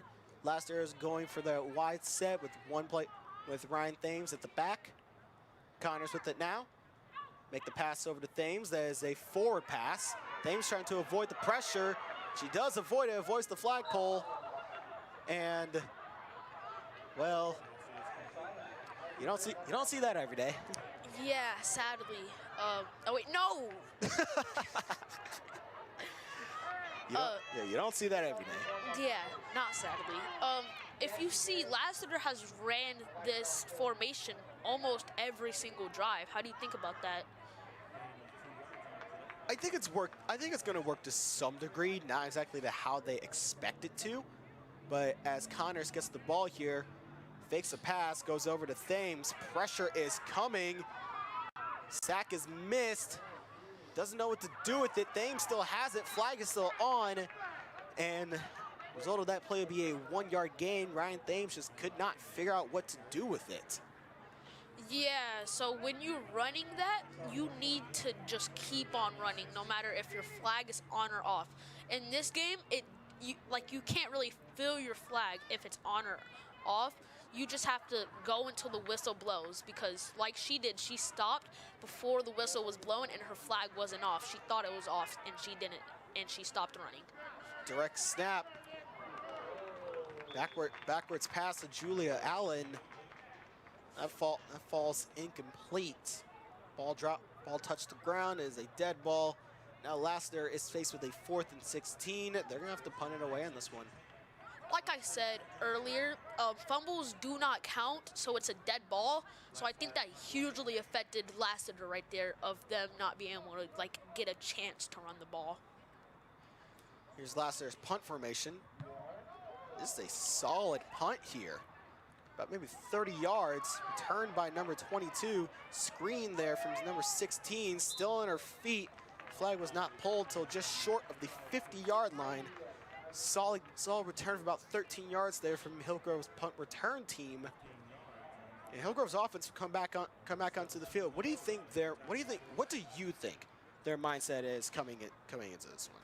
I think they're gonna target more people more, because I think Lassiter's defense is gonna start double teaming 22 of how good of a threat she is. I think Hillgrove's offense is going to start throwing, short passes instead of throwing a deep bomb every single play. So I think that's what they're coming into in their mindset. Following the very good punt return there. Hillgrove's offense back on the field. And that pass is stripped away incomplete by number 19, Katie Jung, the senior. As I said, I think they're going to start doing short passes, and that's exactly what they just did. They ran all curl routes, and I think if she came down with that one, they might have got a little yardage to keep on moving down the field. So that is a crucial one for later on. It's 2nd and 20 now from the 50-yard line. Quarterback keeper, toss on over to her left side. She's got a lane, still going. Flag not pulled, flag pulled just short of the 20. Bit of a late hit there. We'll go on call. She's a little shaken up, but still up on her feet. Really good run there. Gain of 18 yards to spot this one at the 32-yard line. Do you think that's something they'll get their offense back in shape? Yes, I think they will. I think their momentum has slightly shifted of that big run they just had. That person who ran the ball is feeling a little bit more hype since they just got that big run. Pass over the middle is complete. Still has her flag, and it's pulled at the 23-yard line. That's good. That's good for a Hillgrove first down. Line of game will now be moved to the goal line, the 10-yard line. Like I said earlier, like you don't know if your flag is still on your way, so you just have to keep on running, and that is exactly what she did. That is a good job to never stop running on a play. Yeah, I think effort there is really an important part of this. Direct snap and pass over to number 3, kind of stuck. Direction number 7 is kind of stuck up there by Zoe Jackson. Now bring it the line of scrimmage to the 21-yard line, 2nd down and 2nd and goal from the 11.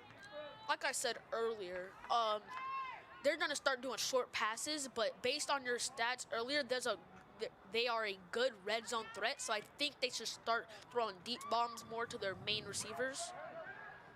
Short pass over the middle. Flag is not off, and it's down, and she is finally down at the 15-yard line. Pickup of, correction, she will be down at the 4-yard line. Pickup of 7 yards. Now we're looking at a 3rd and goal from the 4-yard line. I think now they should just do short passes. Like, this has been working for them all drive. I think they should just continue to it and not change anything else. Their offense has been going like momentumly fast, and they've just been moving down the field, and momentum has slightly shifted like we talked about earlier. 3rd and goal from the 4. Receiver in motion, direct snap. She'll keep it. Still has her flag, and touchdown Hillgrove. That was a good play by Hillgrove's offense. I'm pretty sure Lassiter was thinking it was going to be a pass play, and seeing that motion, that was a good play to just pitch it off to the wide receiver. I think that is a really good play. As you can see, she stretched the ball out. That is a good play by Hillgrove's offense. They are now up 13-0. They'll bring the offense back out for the 1-point conversion from the 6-yard line. Correction from the 14. Rolling on over, that one is caught, same target. And they say the extra point is good. 14 minutes left to go in this second half. The score, and Hillgrove has now doubled their score, 14-0. I think Lassiter has to come back very strong after what just happened. Hillgrove's offense and defense momentum has changed hugely after they just scored that touchdown. I think Lassiter has to come back more energized, more strong, more everything if they want to get back in this game so far. And you play corner as well, so I wonder, from a cornerback's perspective, from a defensive back's perspective, what do you think needs to change on Lassiter's side of the ball, on that side of the ball for Lassiter, on their defense? For their defense, I think they just need to stop letting those short passes happen. I think they're running zone coverage, and she bobbles the weight. The pass was complete, but she fumbled the ball at the, looks like the 30-yard line, so I do not know what happened, if it's a dead ball. and it is. It was indeed. The pass was complete, made for progress, and the ball spotted dead at the 41. Connors with it now. She's looking for a target. Has no one. Will go for the double quarterback. And she'll keep it this time. No one grabbed the flag. The initial pull, and it's finally taken at about the 45-yard line. Zoe Jackson, the ball carrier on that one. And Lassiter's coach is trying to get them on a no-huddle, fast-tempo approach as they go with a wide formation. Zoe Jackson, the back for this back. Correction, they're bringing 2 players back. Connors with it now and a botched snap. You can't be doing that. You can't fumble the snap, so that is a waste of down now. They are now at 2nd down. That was a huge costly play by Lassiter's offense. They'll bring up the far receiver. Connors with it now. Can't find a target. She does find one. Jackson, Zoe Jackson makes a nice move and is down at the 43-yard line. It looks like Lassiter's main choice of option is number 10 on that wideout formation with her in the backfield. I think they're using her to good cost. I like how they're using the formation really well. It's coming here, 3rd and 12. The pass is complete to Erin Kane. Still short of the 1st down, barely. So if they don't get this, this might change a lot if Hillgrove can drive down. So this is a really big 4th down for Lassiter's offense. 4th down and 4. Line of gain is at the 20. They're huddled up, thinking about their next play. They're bringing in Zoe Jackson. If you look at Hillgrove's defense, it looks like they're playing some sort of man coverage. Yes, and I think that has worked out for them so far. But if you also saw, number 10, Zoe Jackson, is bringing in the play as a wide receiver. How do you think about that? I think it's a very clever and effective method for fooling the defense to sloughing out to the outside, only to have that underneath threat. However, it seems like Hillgrove's defense, especially their linebackers, have really snuffed that out and have kind of picked off that that's what's going to happen, and they've been able to stop Jackson more times than not on that same exact play you just described. Yeah, so timeout called by who? Lassiter.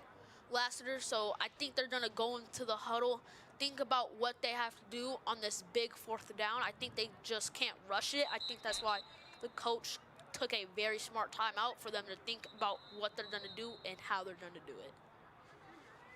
So teams come back out to the field here. It is 4th and 4. An encroachment penalty could get them the 1st down. They tried that once and it worked. It looks like the D lineman is backed off, so that doesn't happen again. Drops Grace back. Connors, pass over to Zoe Jackson, and that's good for the 1st down. Still on her feet, flag still on, and more than enough for the 1st down. She'll be spotted around the 21, correction, the 22, and Lassiter picks up another 1st down. That was a big 1st down for Lassiter's offense. That momentum is going to slightly change for them. I think they're going to try to go down and another timeout, but it is by Hillgrove this time. What do you think they're going to talk about in the huddle? I think what they're going to talk about in this huddle is what they're going to need to do to really clamp down and target those receivers like Jackson. Like for example here on that Zach Spears replay, she was wide open. Well, she wasn't exactly wide open, but she was open enough to where you could get the ball safely to her without there being like any major repercussions if you don't bite down on her immediately. So I think what they're going over right now is possibly putting more pressure and playing a lot more closely on Lassiter's receivers to kind of not allow those kinds of plays anymore. It's not like playing man on man. Yeah, I was thinking the same exact thing. They need to stop letting Zoe Jackson, stop letting her just be freely wide open on that screen pass every single time. I think that's what Hillgrove was talking about, and they need to bite down on that faster so they don't have any options. It's a really good analysis right there, Kai. Thank you. So we bring up, as we're going 1st and goal from the 12. Connors does a lot of time, throws that one to triple coverage, and it is caught by Alonzo Lucas. That was just a bad decision, if I'm going to be honest, and just a good wide receiver catch right there by number 8. 5. 5. Okay. 2nd down and goal from the 8. Connors with now has a lot of time. She has an open lane. She's gonna try to take it and get whatever yard she can out of it. As it'll move the cones up maybe a yard. It'll move the cones up a yard. And it'll be spotted at the 17-yard line. 3rd and goal, 7 to the end zone. Connors with it now. Still has a lot of time. Jackson with the reception. Makes a move and has a flag pulled at about the 15-yard line. And now Lassiter is facing a 4th and goal in the red zone. They are really close to the goal line, so this is going to be a big one if they can get this and get the touchdown. So this is going to be a big one for them. I think they're just going to do this. Oh, they're not coming out in the same formation they always do. They're coming in a tight formation with a running back in the backfield. Tight formation here, like you just mentioned. Connors with it now.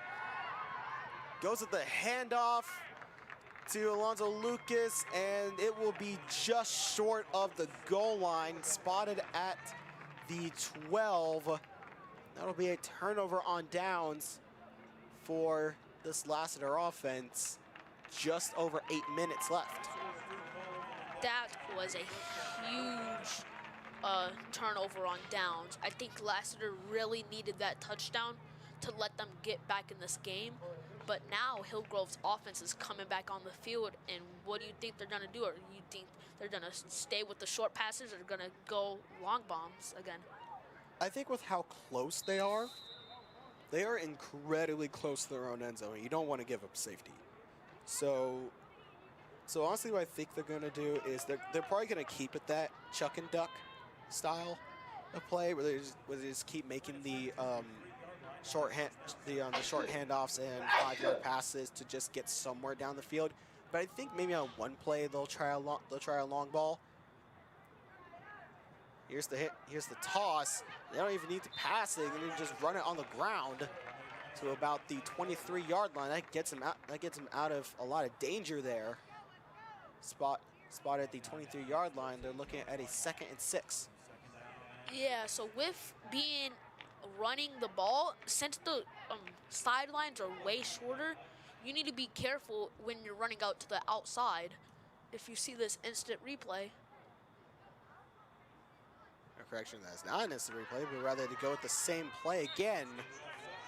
And it looks like the run is short of the 1st down. Spotted at the 29-yard line. 1 yard to the line of gain. It's 3rd and 1. I don't think this is that big of a 3rd down for Hillgrove since they're that close. But if Lassiter can somehow stop them and have a 4 and out, I think they can come back. So far, if they can get a 4 and out. 3rd and 1, just over 7 minutes left. Hillgrove did not convert in their last 3. Hillgrove converted in their last 3rd down, and they do just that again. Quarterback still at their flag on, and it'll be taken off at the 34-yard line. That's another 3rd down conversion there for Hillgrove. That was a smart play to do a QB sneak. I do not think the Lassiter's defense was ready for that. And I think what Hillgrove is starting to do is just run the clock out by running the ball. I think it's also a very smart idea to go with as well, as Hillgrove will now look at doing a double quarterback. Actually, as a matter of fact, there is a flag on the play. I just recounted, and there were actually 7 players on the field. Yeah, as you can see, I mean, I saw that Hillgrove added another player at the end. Oh wait a minute, never mind. Wait a minute, never mind. We were wrong. That it was supposed to be 7 players regardless. Oh, So the penalty was actually a false start. oh, we just can't count. Oh no, we can count. We can count. It's just we forgot. It's just we forgot what amount of players was legal. Yeah. Anyways, after that little debacle, it's 1st and 21. Hillgrove's going to try the double quarterback. They got a man wide open. That one's caught at the 45-yard line, and that's the deep ball. That's the deep ball I thought they were going to go looking for. That was a huge deep ball double quarterback play by Hillgrove. I think since they got, oh, never mind. That was but they are very close to the first down, and I think as soon as they get this first down, I think all they need to do is run out the clock by running the ball. I don't think they need to pass anymore. Well, I wouldn't rest my quarrels yet because there is still 5 minutes, and 5 minutes can go by very slowly. Well, in regular football, it would go by very slowly, but in flag football, not exactly. So go double quarterback again, scrambling, and she throws that one away as the pressure was too much for her to make an attempt at a pass. Yeah, that was a good play by number 3 too, by letting it go off before she got before her flag got taken off right before. So now we're here at a 3rd down and 4. Hillgrove converted their last 3rd down on a quarterback sneak. Handoff here to the left side. Got a screen there, and that's good for another Hillgrove first down. That was a big first down for them. Now, all they need to do is run out the clock. Lassiter needs to use their timeouts very safely now. Here's Zach, so this is a replay. Very, very good screen there by number 16 to set up a wall for her running back to get past the 50-yard line. Ball is spotted at the 49. It's 1st and 19. Rolling out to her right side. She'll keep it. Still going. Cuts back inside, and flag is taken at the 42. That was a good run out of the empty set for the quarterback. I think if she just, like, nothing. Instant replay. Anyways. And she just tries to cut back inside, which I'm honestly not too sure why you would cut back inside. We still have a teammate on the outside who can set a screen for you. You can get a bit more by running down the sideline, but that's just me. But the sidelines are still shorter. But you can still run along them. Yeah. So we look here, 2nd and 13. She rolls out to her right, avoids the flagpole. She'll just take it and go. Cuts back inside again, and will be down at about the 36-yard line. It'll be 3rd down and 6. Ooh. 3rd down and 6. This is, if they get this first down soon, that is a big. Lassiter needs to get a stop if they want to win this game, and it has to be very quickly. Well, if they want to try to win this game, remember, they're down 14-0. Yeah. Quarterback move out to her left side. Avoids the flagpole. And down, she'll be down at the 30-yard line. That's good for another Hillgrove first down. That was also a good first down, but if her flag wasn't pulled and she went out of bounds, the clock would have stopped.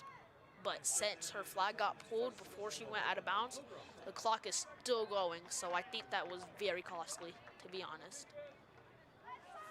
Costly? Yeah. Why do you think that? Because now all they have to do, run the ball, or the Lassiter can be very, very safe and use their timeouts. Because remember, fumbles are a dead ball, so they can't get a fumble or anything. But even still, the clock will still run. The clock will only stop when there's a minute. Quarterback makes a deep pass, and it's caught. Touchdown, Hillgrove Hawks.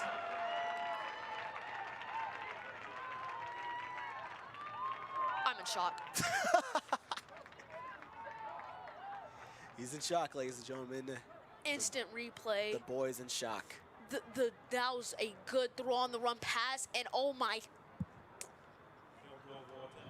that's going on the highlight reel. It's on the highlight reel, you would say. Yes, that was a really good job of the wide receiver going up to catch that ball. Really good vertical. And Hillgrove will attempt their 1-point conversion. Quarterback will make a long pass, and that one's caught behind the defender. The extra point is good. Less than a minute left in the game. Your score is 21-0, and this one is definitely more. This one definitely is said and done. Like, this float of a pass was just perfect. Yes, I think number 3 on Hillgrove's quarterback has done a really good job this game, all around, running and passing and throwing the ball. I think Hillgrove has definitely found, not exactly found their game, but has definitely continued what has worked in the past 6 wins they had. Obviously, if we ignore the loss against Roswell last Monday, Hillgrove has definitely found their stride, and has definitely found what makes them a very competitive team. And actually, as a matter of fact, it looks like teams are lining up at the 50. They're just gonna call this one, and that's exactly how this one is going to end. Your final score is Hillgrove 21, Lassiter 0.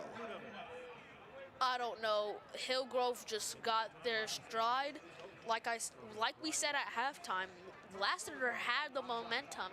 We just don't know what happened with them. Hillgrove just found their stride, found what they do at best, and did it as well as they could. And with that, that'll do it for me and Kylan. Thank you for being on the stream with me. As obviously last game I was the only commentator. And coming up in about 14 minutes or so, we will have the final game of our triple header tonight on BlueDevilNews.com. We will have with the recently losing Lassiter Trojans going against the recently lost Marietta Blue Devils, coming up in just about 14 minutes.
I get red, he gets blue.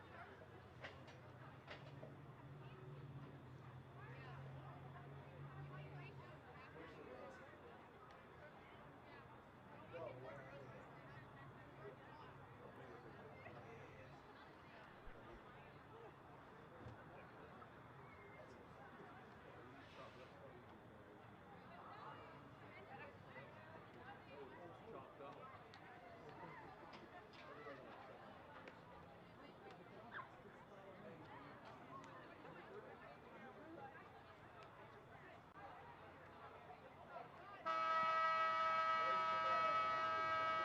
Welcome to French Johnson Field at historic Northcutt Stadium for today's third game of our triple header flag football between the Lassiter Trojans and the Marietta Rebels.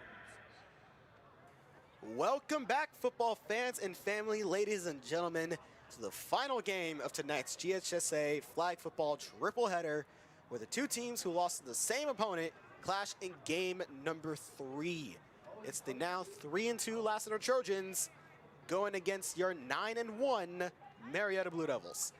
Hello, everybody, for the third time tonight. I am Jalen Scott, along with my second broadcast partner, Bowman Ivester, cross-country runner, and welcome back to French Johnson Field at Northcutt Stadium, where, as I've just mentioned before, the two teams who lost the same opponent, Hillgrove, that's the common denominator here, face off in game number 3. How are we looking at tonight for this one, Bowman? So 9-1, right? First loss. I think they can learn some things from the loss. I think both teams can. They're both coming off of a loss. Yeah. Yep. Just see how it goes. Marietta came off of a loss to Hillgrove, 25-9. 25-6. It was not a pretty one to watch. Lassiter just barely got beat by Hillgrove, 14-0. Hillgrove's offense was just buzzing, and their defense was shut down the entire night. But now we can put that away. They decided to go on home back to Powder Springs, because tonight the story is between the Blue Devils, who have taken their first loss. They were 9-0 before facing Hillgrove, before facing a stronger opponent than them, and now they go against, frankly, a weaker opponent. And Lassiter, last game, Lassiter, they didn't look good. I mean, they kept pace, but not really something to say, wow, this team could really change something here. Yeah, I agree with that. So as we get ready for the coin toss here, it is going to be Kayla McKenna and Layla Perryman as our captains. And while the coin toss is going on, we will be right back to let this commence.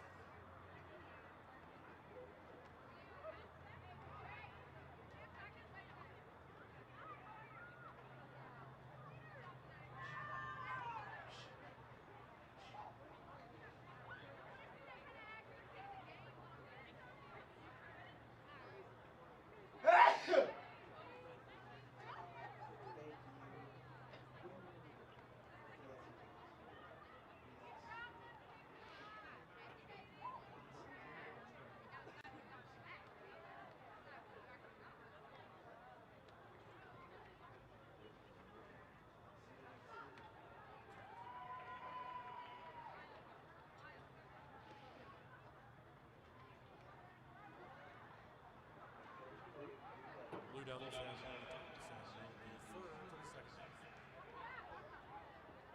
Lassiter Trojans will get the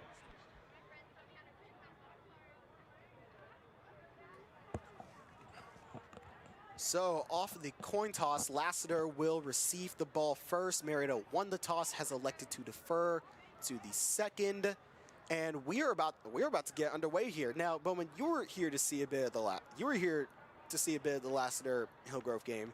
If you were to make any takeaways from that game, what would you say about that? I'd say that Lassiter, yeah, definitely. They're going up against 9-1. 9-1 opponent should be, yeah, it's going to be some work for them.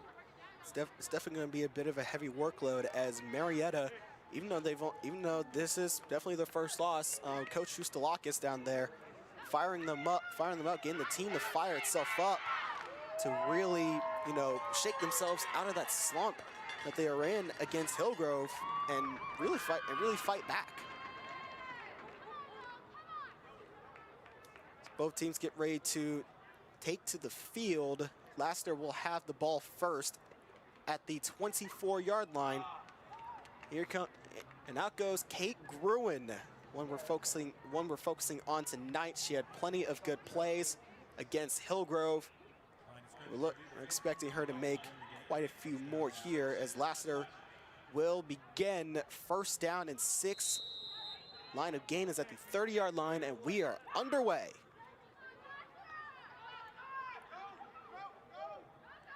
That's Zoe Jackson with the ball now, and she has her flag taken by number 17, Michaela Dunn, for a loss of a yard.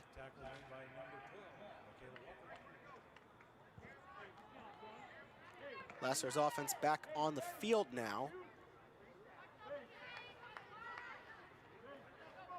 Direct snap to Zoe Jackson. They're going for that double quarterback again. Connors with it now. Connors fires over right in front of her, and it's complete. Over to Erin Kane, Veronica Allen on the tackle for the Blue Devils.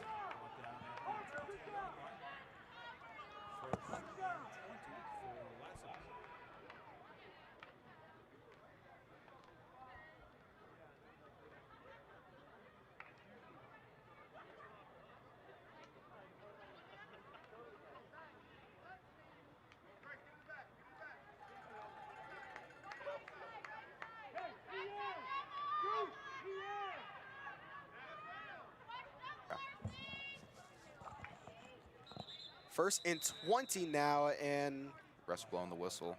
And it's going to be a false start against Lassiter. That's a penalty you don't want to be taking. 5 yards for it. You can't do that. Yeah. You think it's one of those penalties that, frankly, you really shouldn't be taking? Yeah, absolutely. You don't want to be having any false starts. It's a really easy fix. And what is that fix? Not false starting. I'm just saying it's a really easy thing to not do. Very simple thing to do, is very simple to fix. Pass on over to Alonzo Lucas is complete, and a very quick flagpole there from number 22, Kalia McKenna, team's leader in solo tackles. She had herself a game against Hillgrove, but took a very unnecessary personal foul penalty on a late hit. Yeah, second down, 23. Second and 23, they're going for double quarterback. The pressure is coming. Misses the sack. Still on her feet, and McKenna strips the flag away from Mackenzie Draper, the sophomore. No wait, correction, that's Ryan Thames, who is the ball carrier. Yeah, so third down, 19. Very long play. Third and 19. Snap to Connors. Pass is complete. Flag is missed. Another flagpole is missed. And finally, Rachel Castillo makes the flagpole on Alonzo Lucas after probably making the most yardage Lassiter has made so far. They're now looking at a 4th and 9, very early here. Yeah. Got to think, though, 4th and 9, though, this early into the game, you're going to want to punt it versus going for it. Yeah, this isn't exactly the most ideal place to go for it. So, and I think Lassiter agrees, and they're gonna back the quarterback up even further. Grace Connors. Oh no, they're going for it. Wow. And the flag is pulled short of the line of gain. Pass is complete to Emma Rose, and that results in a 4 and out for the Blue Devils. Well, correction, 4 and out for the Trojans. A 4th down stop for the Blue Devils. Turnover and downs. That's what we need. Yeah. I think that's something we really need here. Yeah, so here comes the Blue Devil offense. Quarterbacking for the Blue Devils is going to be number, if I can find her number 5, Claire Hennessy. She had herself a decent game, but unfortunately, she had one passing touchdown, but followed that up with 2 interceptions. Not exactly the best thing, I should say. As a going long ball, and that is complete. Long pass right there. Akayla McKenna comes down with a long ball of a pass. First down, Marietta. What do you think about that one? I mean, that's what we need right there. If you want to get into the end zone, you're going to be wanting to complete those passes. First down and goal from the 23-yard line. Coach H is giving them a new play. They're going with a trips formation here. Toss over to Allen, but that play will be stopped. Flag on the play. And it'll be a false start against the Blue Devils. Like you just said earlier, that's one of those penalties you really don't need to be taking. Yeah. Do you think it counts even more after a big play, after you just made a huge play for a lot of yards and you take a penalty like that? Yeah, because, I mean, everything that you just gained on that play is just a really a loss that, you know, you shouldn't be taking. It's unnecessary? Yeah, it's unnecessary. So going first and goal here from the 18. Marietta's in a wide formation. Hennessy, quick pass over to McKenna. McKenna, she has a screen, has a block, and fights off a defender, gets past the 20-yard line. The flag will be taken at the 19. I think that's where they will spot the ball. Looks like it's 2nd and 18 right now. No, correction, it's 2nd and 8. 2nd and 8? The 10-yard line is the goal line. It's a shorter field. Yeah. It's a shorter field. I'm looking at the to-go thing down there on the scoreboard. Yep, 2nd and 8. Marietta's in their wide formation again. They try to draw the defense offside. Given a audible. Hennessy drops back, fires over the middle. Touchdown. Marietta.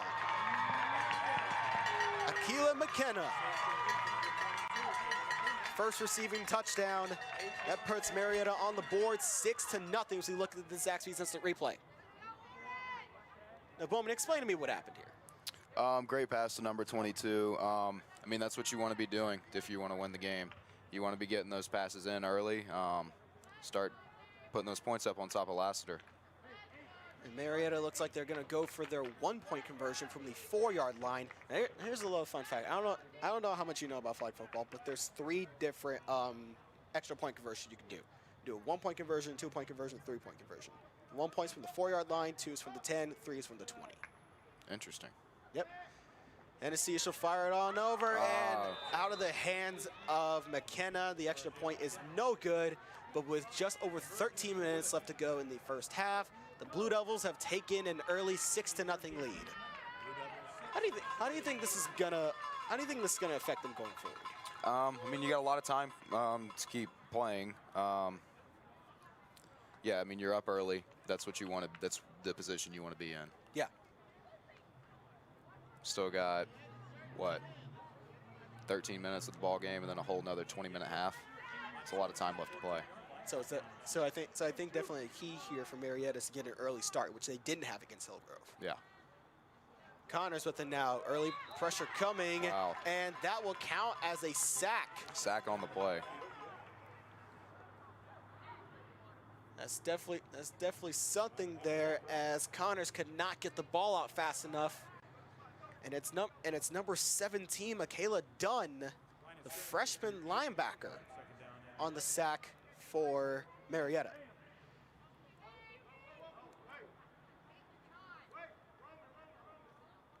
We have 2nd down and 11. Connors with it now. Quick pass over to her center. It's Emma Rose coming away with the ball, and Michaela Dunn with the snag. Gain of a few yards. The ball will be spotted at the 24-yard line. 6 yards to the line of gain. And that's Michaela Dunn right there. She has 1 sack and 1 tackle so far. Direct snap to Zoe Jackson. Zoe Jackson can't make her way past the line of gain, so her flag is snagged by Harper Mangine. And that will bring up a fourth down, way further in their own territory than they were the last drive. Yeah, but at the same time too, they went on a fourth and much longer play. Seeing them here 4th and 4, have a good idea that they're going to go for it. I really want to expect them to go for it this deep in their own territory, but at the same time, you got 4 yards in the line of gain. You might as well try something. 4th down and 4, going for their double quarterback set again. The wide formation. Pressure is coming. Pass is complete. And they can't get the flag. They can't get the flag past. Well, they got the flag past the line of gain. And Lassiter comes away with a 4th down conversion to make it first. It is Kayla McKenna on the tackle. And that's honestly something you don't want to give up that close. 1st down and 18. Double quarterback play once again. Except we won't pass. Zoe Jackson will just keep running. And Veronica Allen on the tackle there, 4 yards behind the line of gain.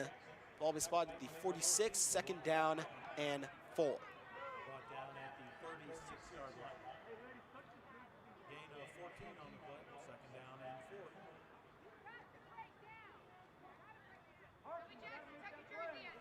So we're at the exact, wait, no, I think we missed the replay. Double quarterback over to Connors. Connors, he has to throw it forwards now to Ryan Thames. Thames has it now. And her flag is taken behind the line of scrimmage by Elizabeth Olar-Bigby.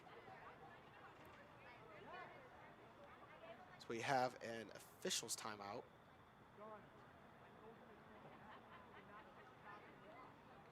Officials are conferencing right now. 9:19 left to go in the first half. And Bowman, I want to ask you, what are you seeing out of this Marietta defense that you're liking so far? I mean, they're making great stops. I mean, we saw on that their first drive out, making great stops, keeping them far away from the 1st down marker. Yeah. And it looks like they're going to rule that pass is complete. It'll be spotted at the 49-yard line. It was 3rd down and 1.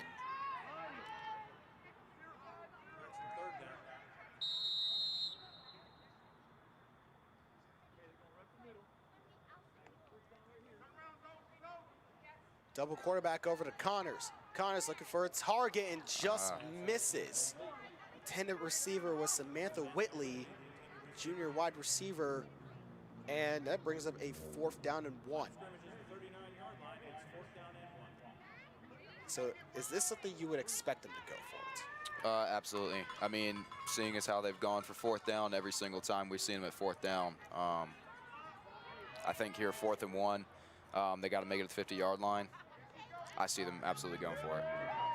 Oh, wow. And that one does not work out the way they intended to. As the quarterback Connors is sacked in the backfield. That's a turnover on downs. Kayla McKenna on the sack for the Blue Devils. A very huge 4th down stop for the Blue Devils. Puts them at the 40-yard line. Puts them at the 50-yard line, correction. Actually, no, hold on a minute. This puts them at the 43-yard line, 1st down and 13. Do you think that's something we need a bit more of? Say it again. I said, do you think that's that play is something we need a bit more of? Yeah, absolutely. I think that's something we need a bit more of. 1st down and 13. Marietta's going for a trips formation at the bottom of your screen. Claire Hennessy gives the toss.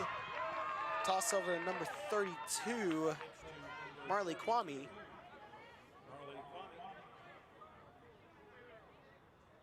Manages only a 1-yard gain.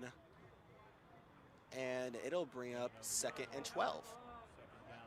The Marietta's been really trying to establish the run game so far. Do you think that's going to be a very crucial piece to them?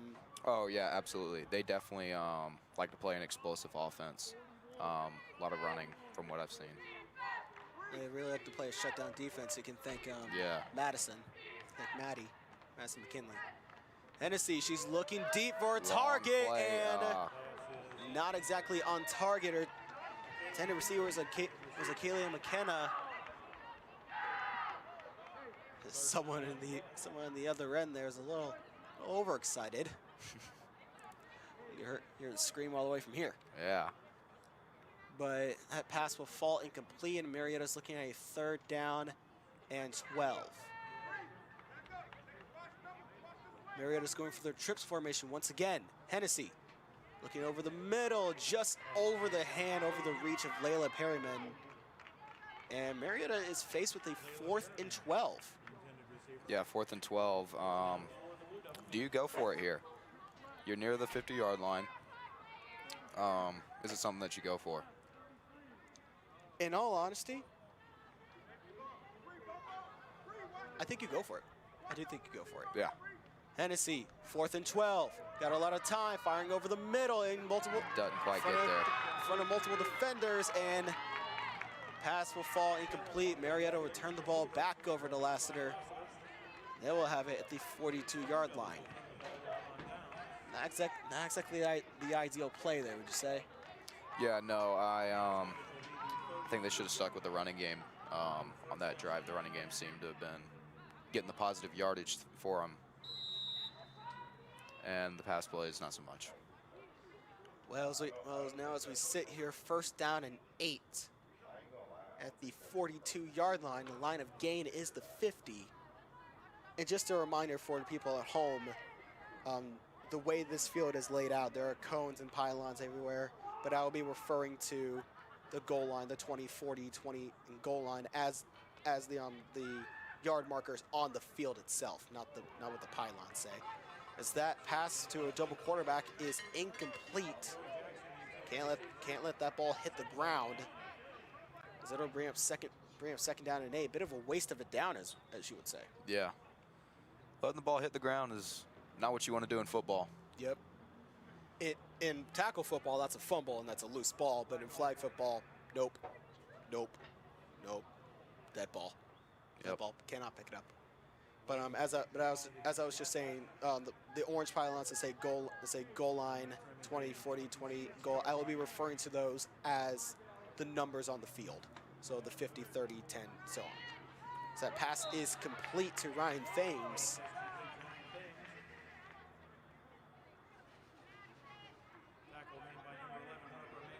Harper Mangine on the tackle for the Blue Devils. This essentially brings Lassiter back up to their original starting point, about a yard behind. And this will bring up a 3rd down and 9.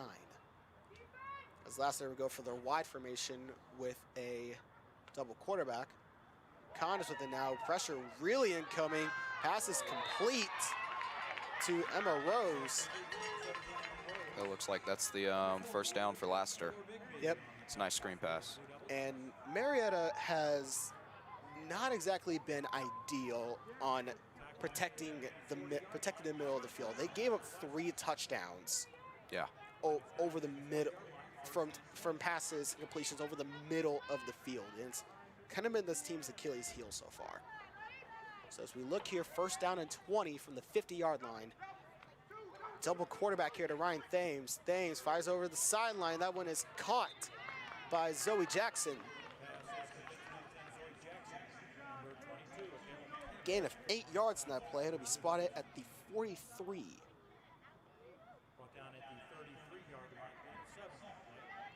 Yeah, I think Marietta definitely needs to watch out for the double quarterback plays. It seems to be something that's getting them.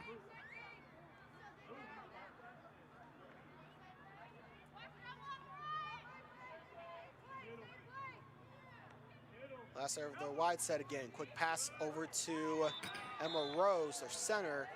They ran that same play before. They'll pick up a gain of about 4 yards. I should say, to at least get a bit closer to that line of gain. We'll bring up a 3rd down and 7. And we just want to say, if you are looking for some other football to watch, there's obviously Monday Night Football between the New York Giants and Kansas City Chiefs on tonight on ESPN, if that's something you want to watch. Direct snap to Zoe Jackson, and Jackson's flag is pulled just behind the line of scrimmage. Madison McKinley on the tackle. I think we know her pretty well. Yeah. Yeah, she's a great flag football player. Madison McKinley, the sophomore. Let's watch the instant replay here. Yeah, look at that. And Maddie just... That was a great read. Maddie just bites down on Jackson, not letting her get outside. She had 3 sacks against Hillgrove. Yeah. Past the Connors, and that one is deflected. It's turnover on downs. Kayla McKenna coming up with another huge 4th down stop for the Blue Devils. That's something we really need. Yeah, that was a great stop right there. Wonder if we can get a little replay in that, see what really happened. It happened so fast, I didn't quite get to see it. But here we are, 1st down and 14. Hennessy fires it over the middle. That one is caught by Elena Abrams, the sophomore center. So it seems like we kind of pulled a play from Lassiter's playbook. Yeah, from Lassiter's playbook. Yeah, the screen pass. Both defenses seem to need to work on defending the screen passes. Especially to the center of all people. Yeah. Marietta's going for their wide formation again. Hennessy with it now. Hennessy looking to her left. Lobs one up and far, and 2 players try to go for the same ball, and it ends up incomplete. Layla Perryman and Michaela Walker tried going for the same ball. It's something that you definitely don't see every day. Do you see this kind of thing in professional football? No, definitely not. You definitely don't see that. 1 player on the ball. If they'd had 1 player right there, that'd have been caught. That'd have been a lot of positive yardage right there. Only in amateur sports, folks.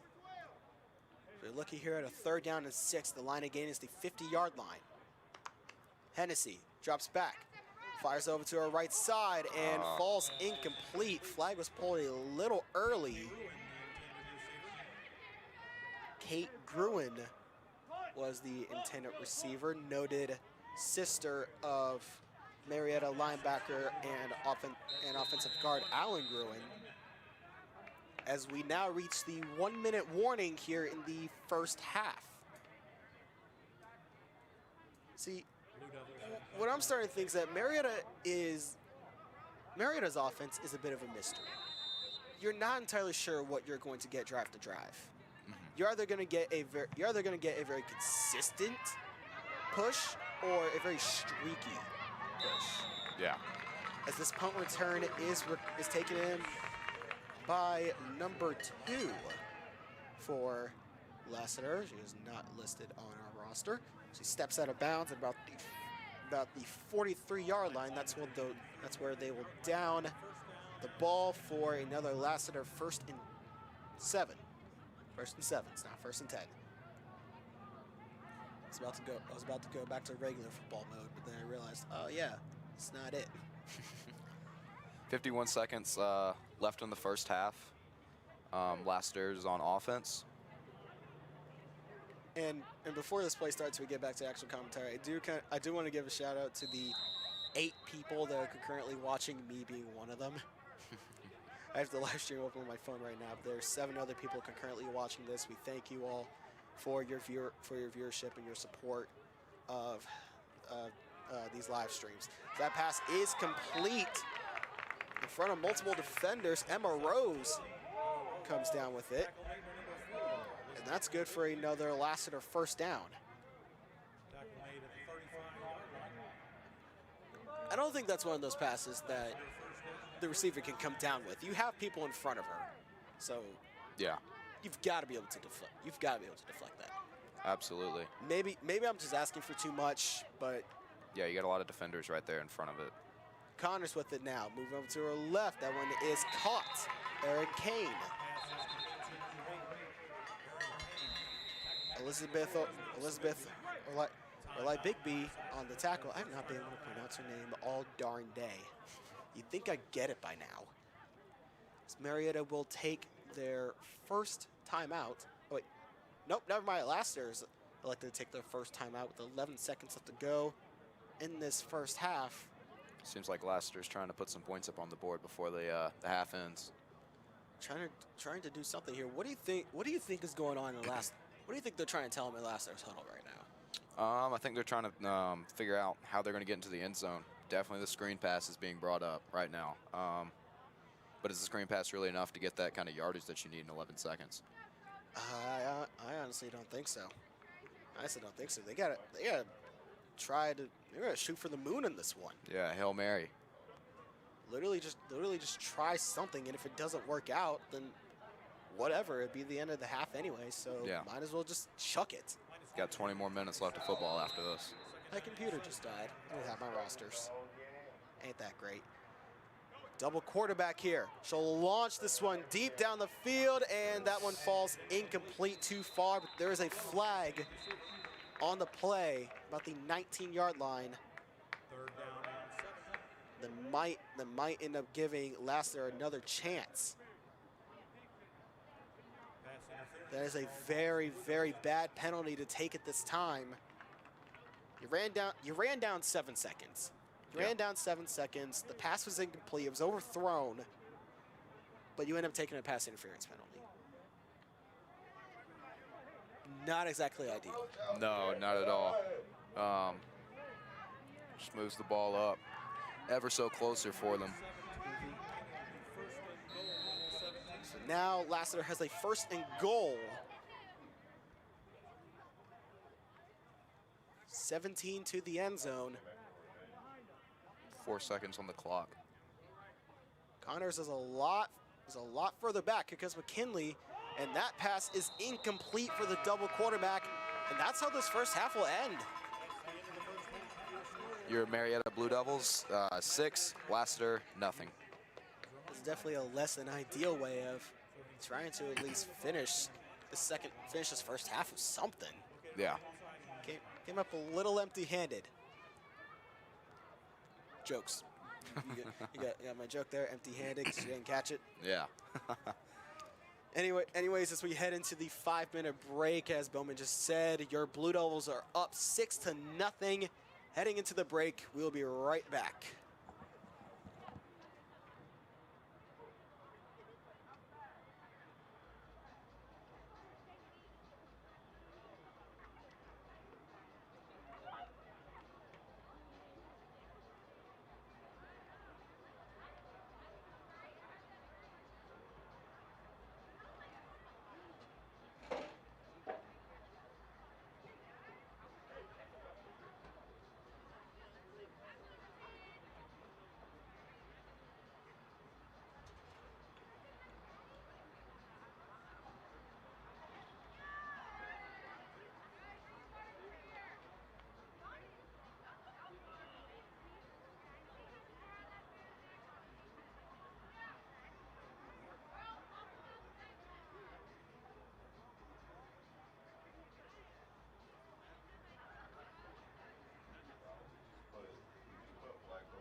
All right, welcome back, everyone. For anyone that actually is watching the stream right now, we are in the second half of tonight's third game of the triple header of GHSA flag football action here at Northcutt Stadium. Your Marietta Blue Devils are leading 6-0 over the Lassiter Trojans. And we will start with the ball this time because thanks to the coin toss, we won and deferred to the second. We won it and deferred to the second half. So we will start with it with this time. That is not the words I want to say.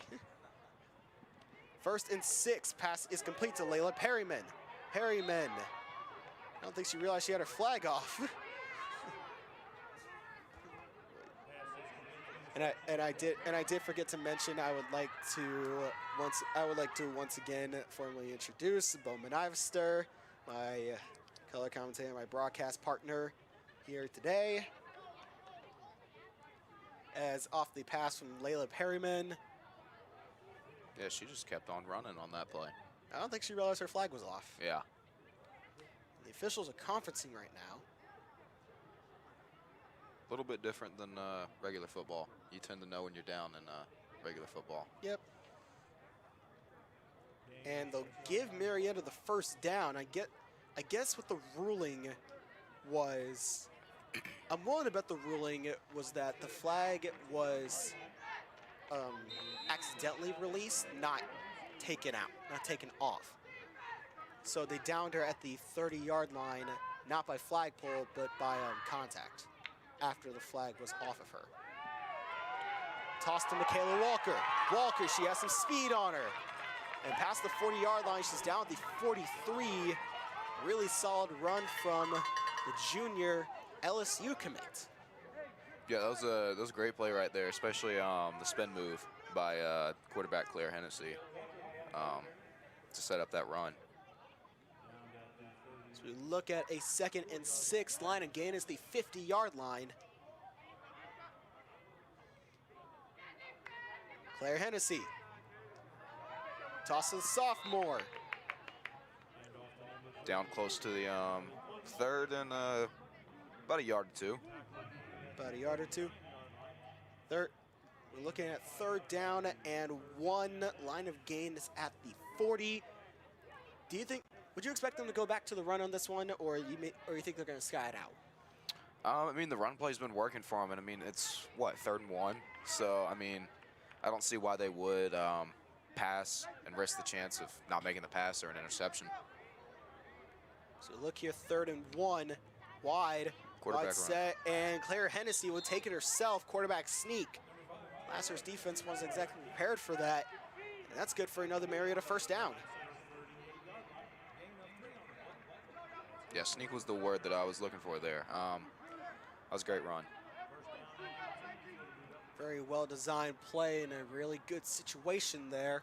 As Marietta has another first down. It's 1st and 18. They'll go with their wide package again.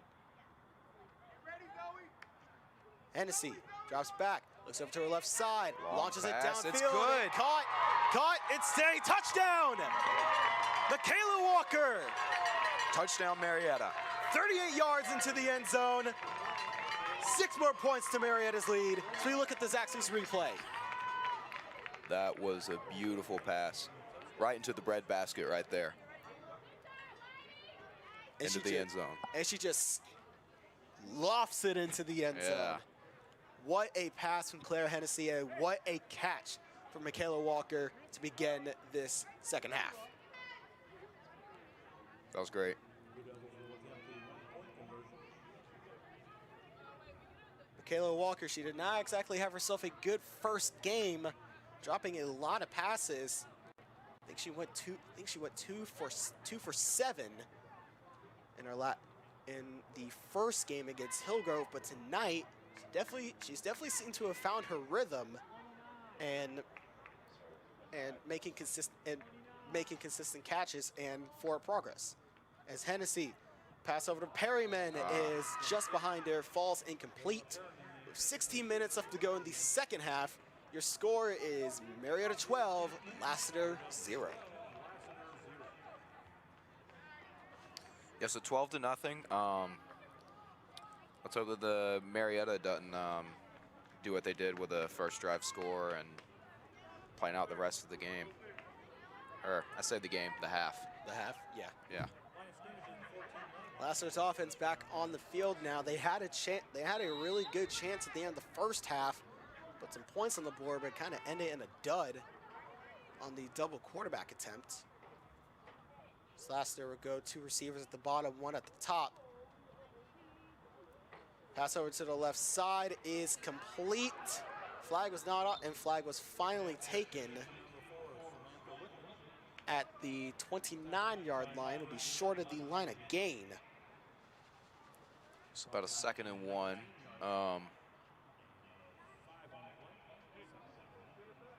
Second down and 1. Lassiter is huddling up now. Marietta is looking to put 2 on the line. They got 2 free safeties, Veronica Allen and Kate Gruen. Will they bring out the screen?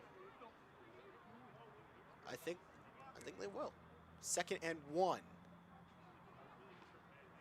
Long snap to the quarterback. She'll just keep it and run it. Quarterback keeper. Still going, stretching that arm out.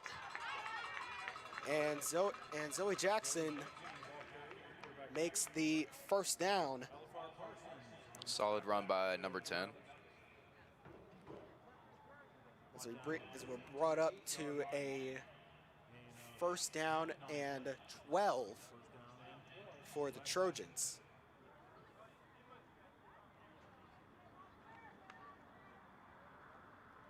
Two receivers at the bottom, 1 at the top. Got their double quarterback, that's Collins. Fire over the middle, incomplete. It was intended for the center. Number 17. Looks like they wanted to do something with it. You think they're gonna try that center toss again? Yeah, I think they'll definitely do the send the center out this time and not have the block man in the back. Kayla McKenna on the coverage for that play. So Lassiter will go with the same formation again. And Jackson will keep it. Had 4 defenders to go against. And her flag was pulled at about the 41-yard line by McKenna. And actually, speaking of McKenna, if I could find the post, while Lassiter is getting huddled up and getting their offense back in the field, Kayla McKenna has been named the GHSF Dailies Player of the Week. Georgia High School, which I believe is Georgia High School Football Daily, which is a newspaper, named the Player of the Week. Interesting. That one is picked off. Kayla McKenna going down the sideline. 20, touchdown, Blue Devils. Kayla McKenna. We've been saying her name a lot, and she puts 6 more points up on the board off an interception. Nice little pick 6 by there, by the defense. Kayla McKenna, the team leader in solo tackles, picks up a pick 6 and gives the Blue Devils another 6 points on their total. What a play. Blue Devils seem to be hyped up on the sidelines.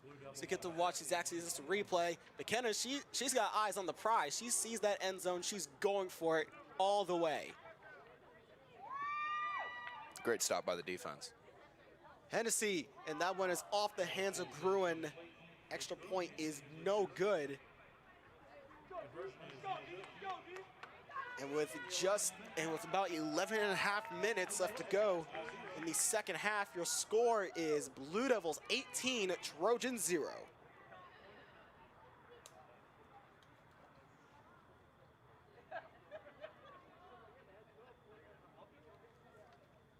Do you think that's something of a momentum shifter for Marietta? Yeah, absolutely. Coming out of a loss, especially your first loss of the season, when you've gone, 9-0. It hurts when you get that first loss, but I mean, you can't win them all. As off the first play, Flag on the play. And it's going to be a false start against the Trojans. It's not what you want to do when you're down 18 to nothing. I don't think so either. I just now noticed this scoreboard operator. Oh, they just now changed it. There it goes. Scoreboard operator just now changed Blue Devils score to 18. It was originally stuck at 12 for the entire time since McKenna had scored, but now they changed it.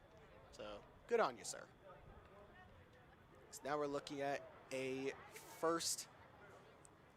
And fairly long. Passes dropped. Intended receiver looked like was number 2. Who does not have a name on our roster, unfortunately, so we cannot give credit where credit is due. So as a result of that play, we'll bring up a 2nd down and 11, backed all the way up to their own 9-yard line. Do you know what I'm really hoping for? Hoping for a safety or turnover right here. Safety, turnover, sack, 1 of the 3. I'm hoping Maddie does it. Yeah. Jackson with it now, Pass. fires it over, and that was Oh. nearly intercepted. McKenna almost had her 2nd interception of the game just off her hands. And if she would have caught that too, she was wide open to run right into that end zone. That'd have been a 2nd pick 6. Exactly. And I want to make a correction to my earlier statement.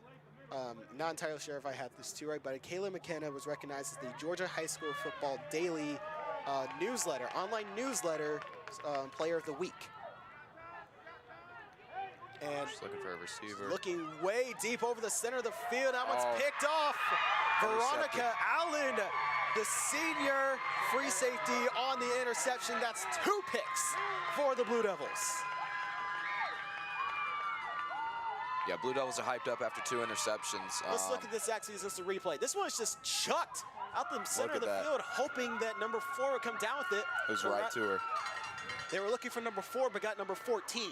I guess you didn't see the 1. Or the blue jersey. Or the blue jersey.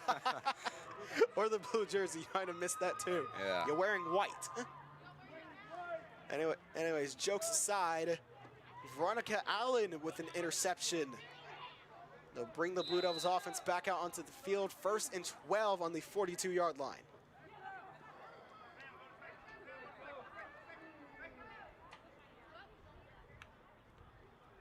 Hennessy drops back. She'll just take it herself and run it. And technically that will count as a sack. So it's a yard behind the line of scrimmage.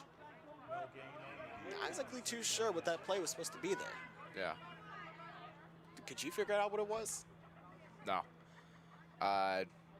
Maybe she was looking for a receiver, couldn't find one. Or it was just supposed to be a QB sneak.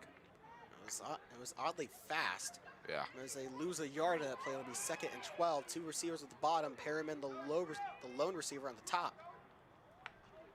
Hennessy, toss over to the sophomore.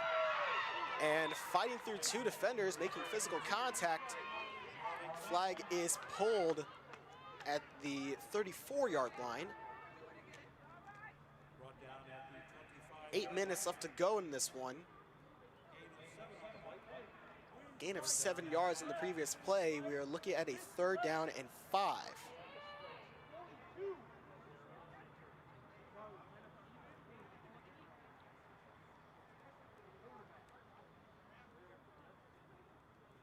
Third and 5, Hennessy fakes the handoff, tosses it over to Walker. Michaela Walker, she has a good deal of speed and agility on her, and makes more than the 1st down, gets it inside the red zone, gets it inside the 20-yard line. 1st and goal Blue Devils from the 6. Yeah, 1st and goal Blue Devils. This is that was a great play. This is definitely a spot you want to be in here at this game to really secure the W. We look here at a 1st down and goal from the 8-yard line. Michaela Walker over 30 rushing yards and a receiving touchdown. In this one, she has definitely been on point today. As Marietta will go for their wide formation. Hennessy, toss over to Marley Kwame. Marley Kwame, touchdown! Blue Devils! Marley Kwame. Great run play right there. The sophomore running back takes it into the end zone, 8 yards. Another Blue Devil 6 points as we look at the Zaxby's instant replay. And that is just beautiful. That looked easy for her. Yeah, she read that play perfectly, seeing as she was heading towards the 2 defenders, juking to the right, heading straight into the end zone. It's a great read by her. Marley Kwame with a touchdown to her name brings the Blue Devils up 24-0, as she's actually down tying her shoe right now. Got to keep your shoes tied. Yep. And Marietta's going to go for their 1-point conversion. They got trips with Walker, Gruen, and one more. And the pass is complete to Perryman. And the extra point is good. Layla Perryman getting the extra point as her flag is ripped off at the very end. That'll extend the Blue Devils' lead to 25-0 with just 5.5 minutes left to go in the second half. Yeah, so first point after made. Yeah, so far this game. So far, I was going to say so far in any game, but I remembered, no, that's not the case. All right, Lassiter's offense back on the field. The last few offensive drives they had have not ended well. They've either ended in a 4-and-out or an interception. One of them for a pick 6. Yeah, I was getting ready to say. So it's Yeah, now. so 4 minutes on the clock, or 4 minutes 45 seconds. Running clock. Thames with it now. Thames will keep it and run it. And stopped at the line of scrimmage by number 10, Caroline Bryant, the freshman defensive back. Yeah, at this point in the late game, you're going to want to start making some big plays here if you want to come back. Yeah. Thus, to imply they can even get them off. Yeah. Thames with it now. And avoids the sack. This one's fired over and is complete. For a first down. Nakaya Roberts-Dunn, the junior safety, on the tackle for the Blue Devils. The ball will be spotted at the 43-yard line. Line of gain has been pushed to the 40. Correction, to the 50. That'll result in a 1st and 7 for this Trojan offense, who has not been able to get much going so far.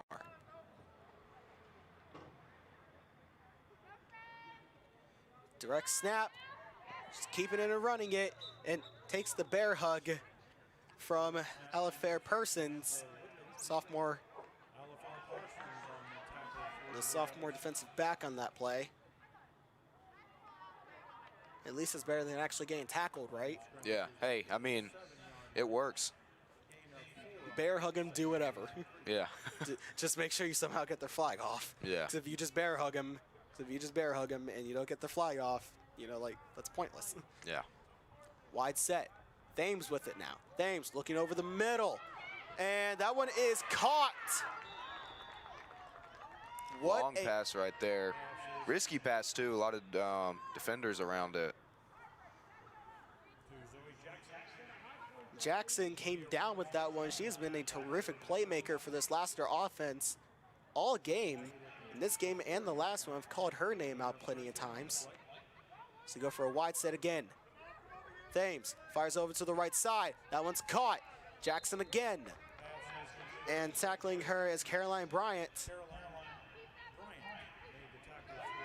And Lassiter's just continuing to move the sticks. Yeah. So Lassiter offense needs to be doing that if they want to come back. They're dealing with a running clock right now. Still with 3 timeouts left. They got about 2 minutes left. Thames with it now. No pressure on her. That one is over the hands of her intended target and falls incomplete after bouncing off the hands of Alifair Parsons. Very close to being intercepted right there. Very close to being intercepted. That would have been her 3rd. And quick pass to the center is complete. Flag was pulled just before the goal line by Tony Sims. Trojans are now 6 yards close to the end zone. Yeah, 3rd and 6 right here. Thames with the nap. Pressure coming. And pass is deflected Beautiful read by the defense. by number 10, Caroline Bryant, the freshman defensive back, swatting that one away to bring up a 4th down and 6. And Lassiter will take their timeout to think this one over. They've been in this position before. Remember the end of the first half? Yeah. And what did that end in? They didn't make it. You're right. They got a minute 9 left on the clock right here, so a little bit more time than what they had with the end of the first half. But a minute 9 is not really a lot of time to go and score 25 points. So what do you think they're gonna draw up here? Do you think they might end up going center toss again? Yeah, I mean, toss into the they're 4th and 6. This is a great spot for a screen pass. And I mean, the Marietta defense, yeah. I mean, both defenses really seem to have a weakness with screen passes. Now watch us be right. 4th down and 6, a minute and 9 left to go in the second half. The middle is not covered. Pass is complete and is short of the goal line. Another 4 and out for the Trojans. Does not end in any points as we reach the 1-minute warning.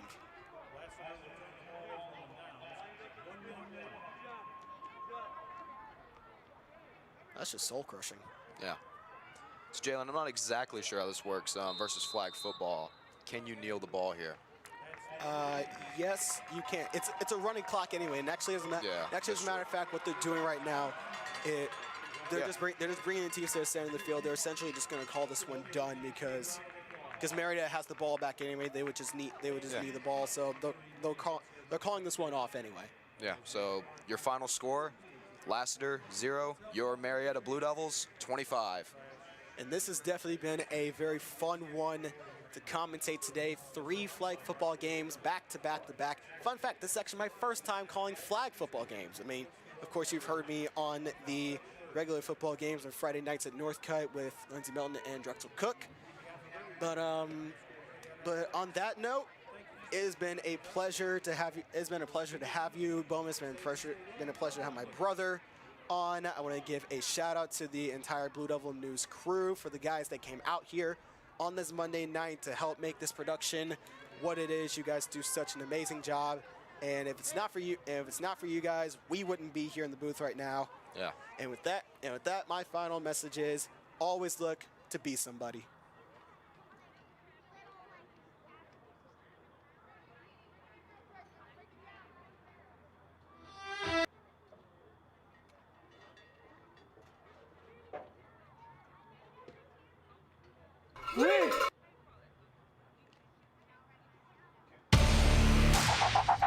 We're at Northcutt Stadium, home of the Blue Devils. Come by and see us whenever you get a chance. Go Big Blue.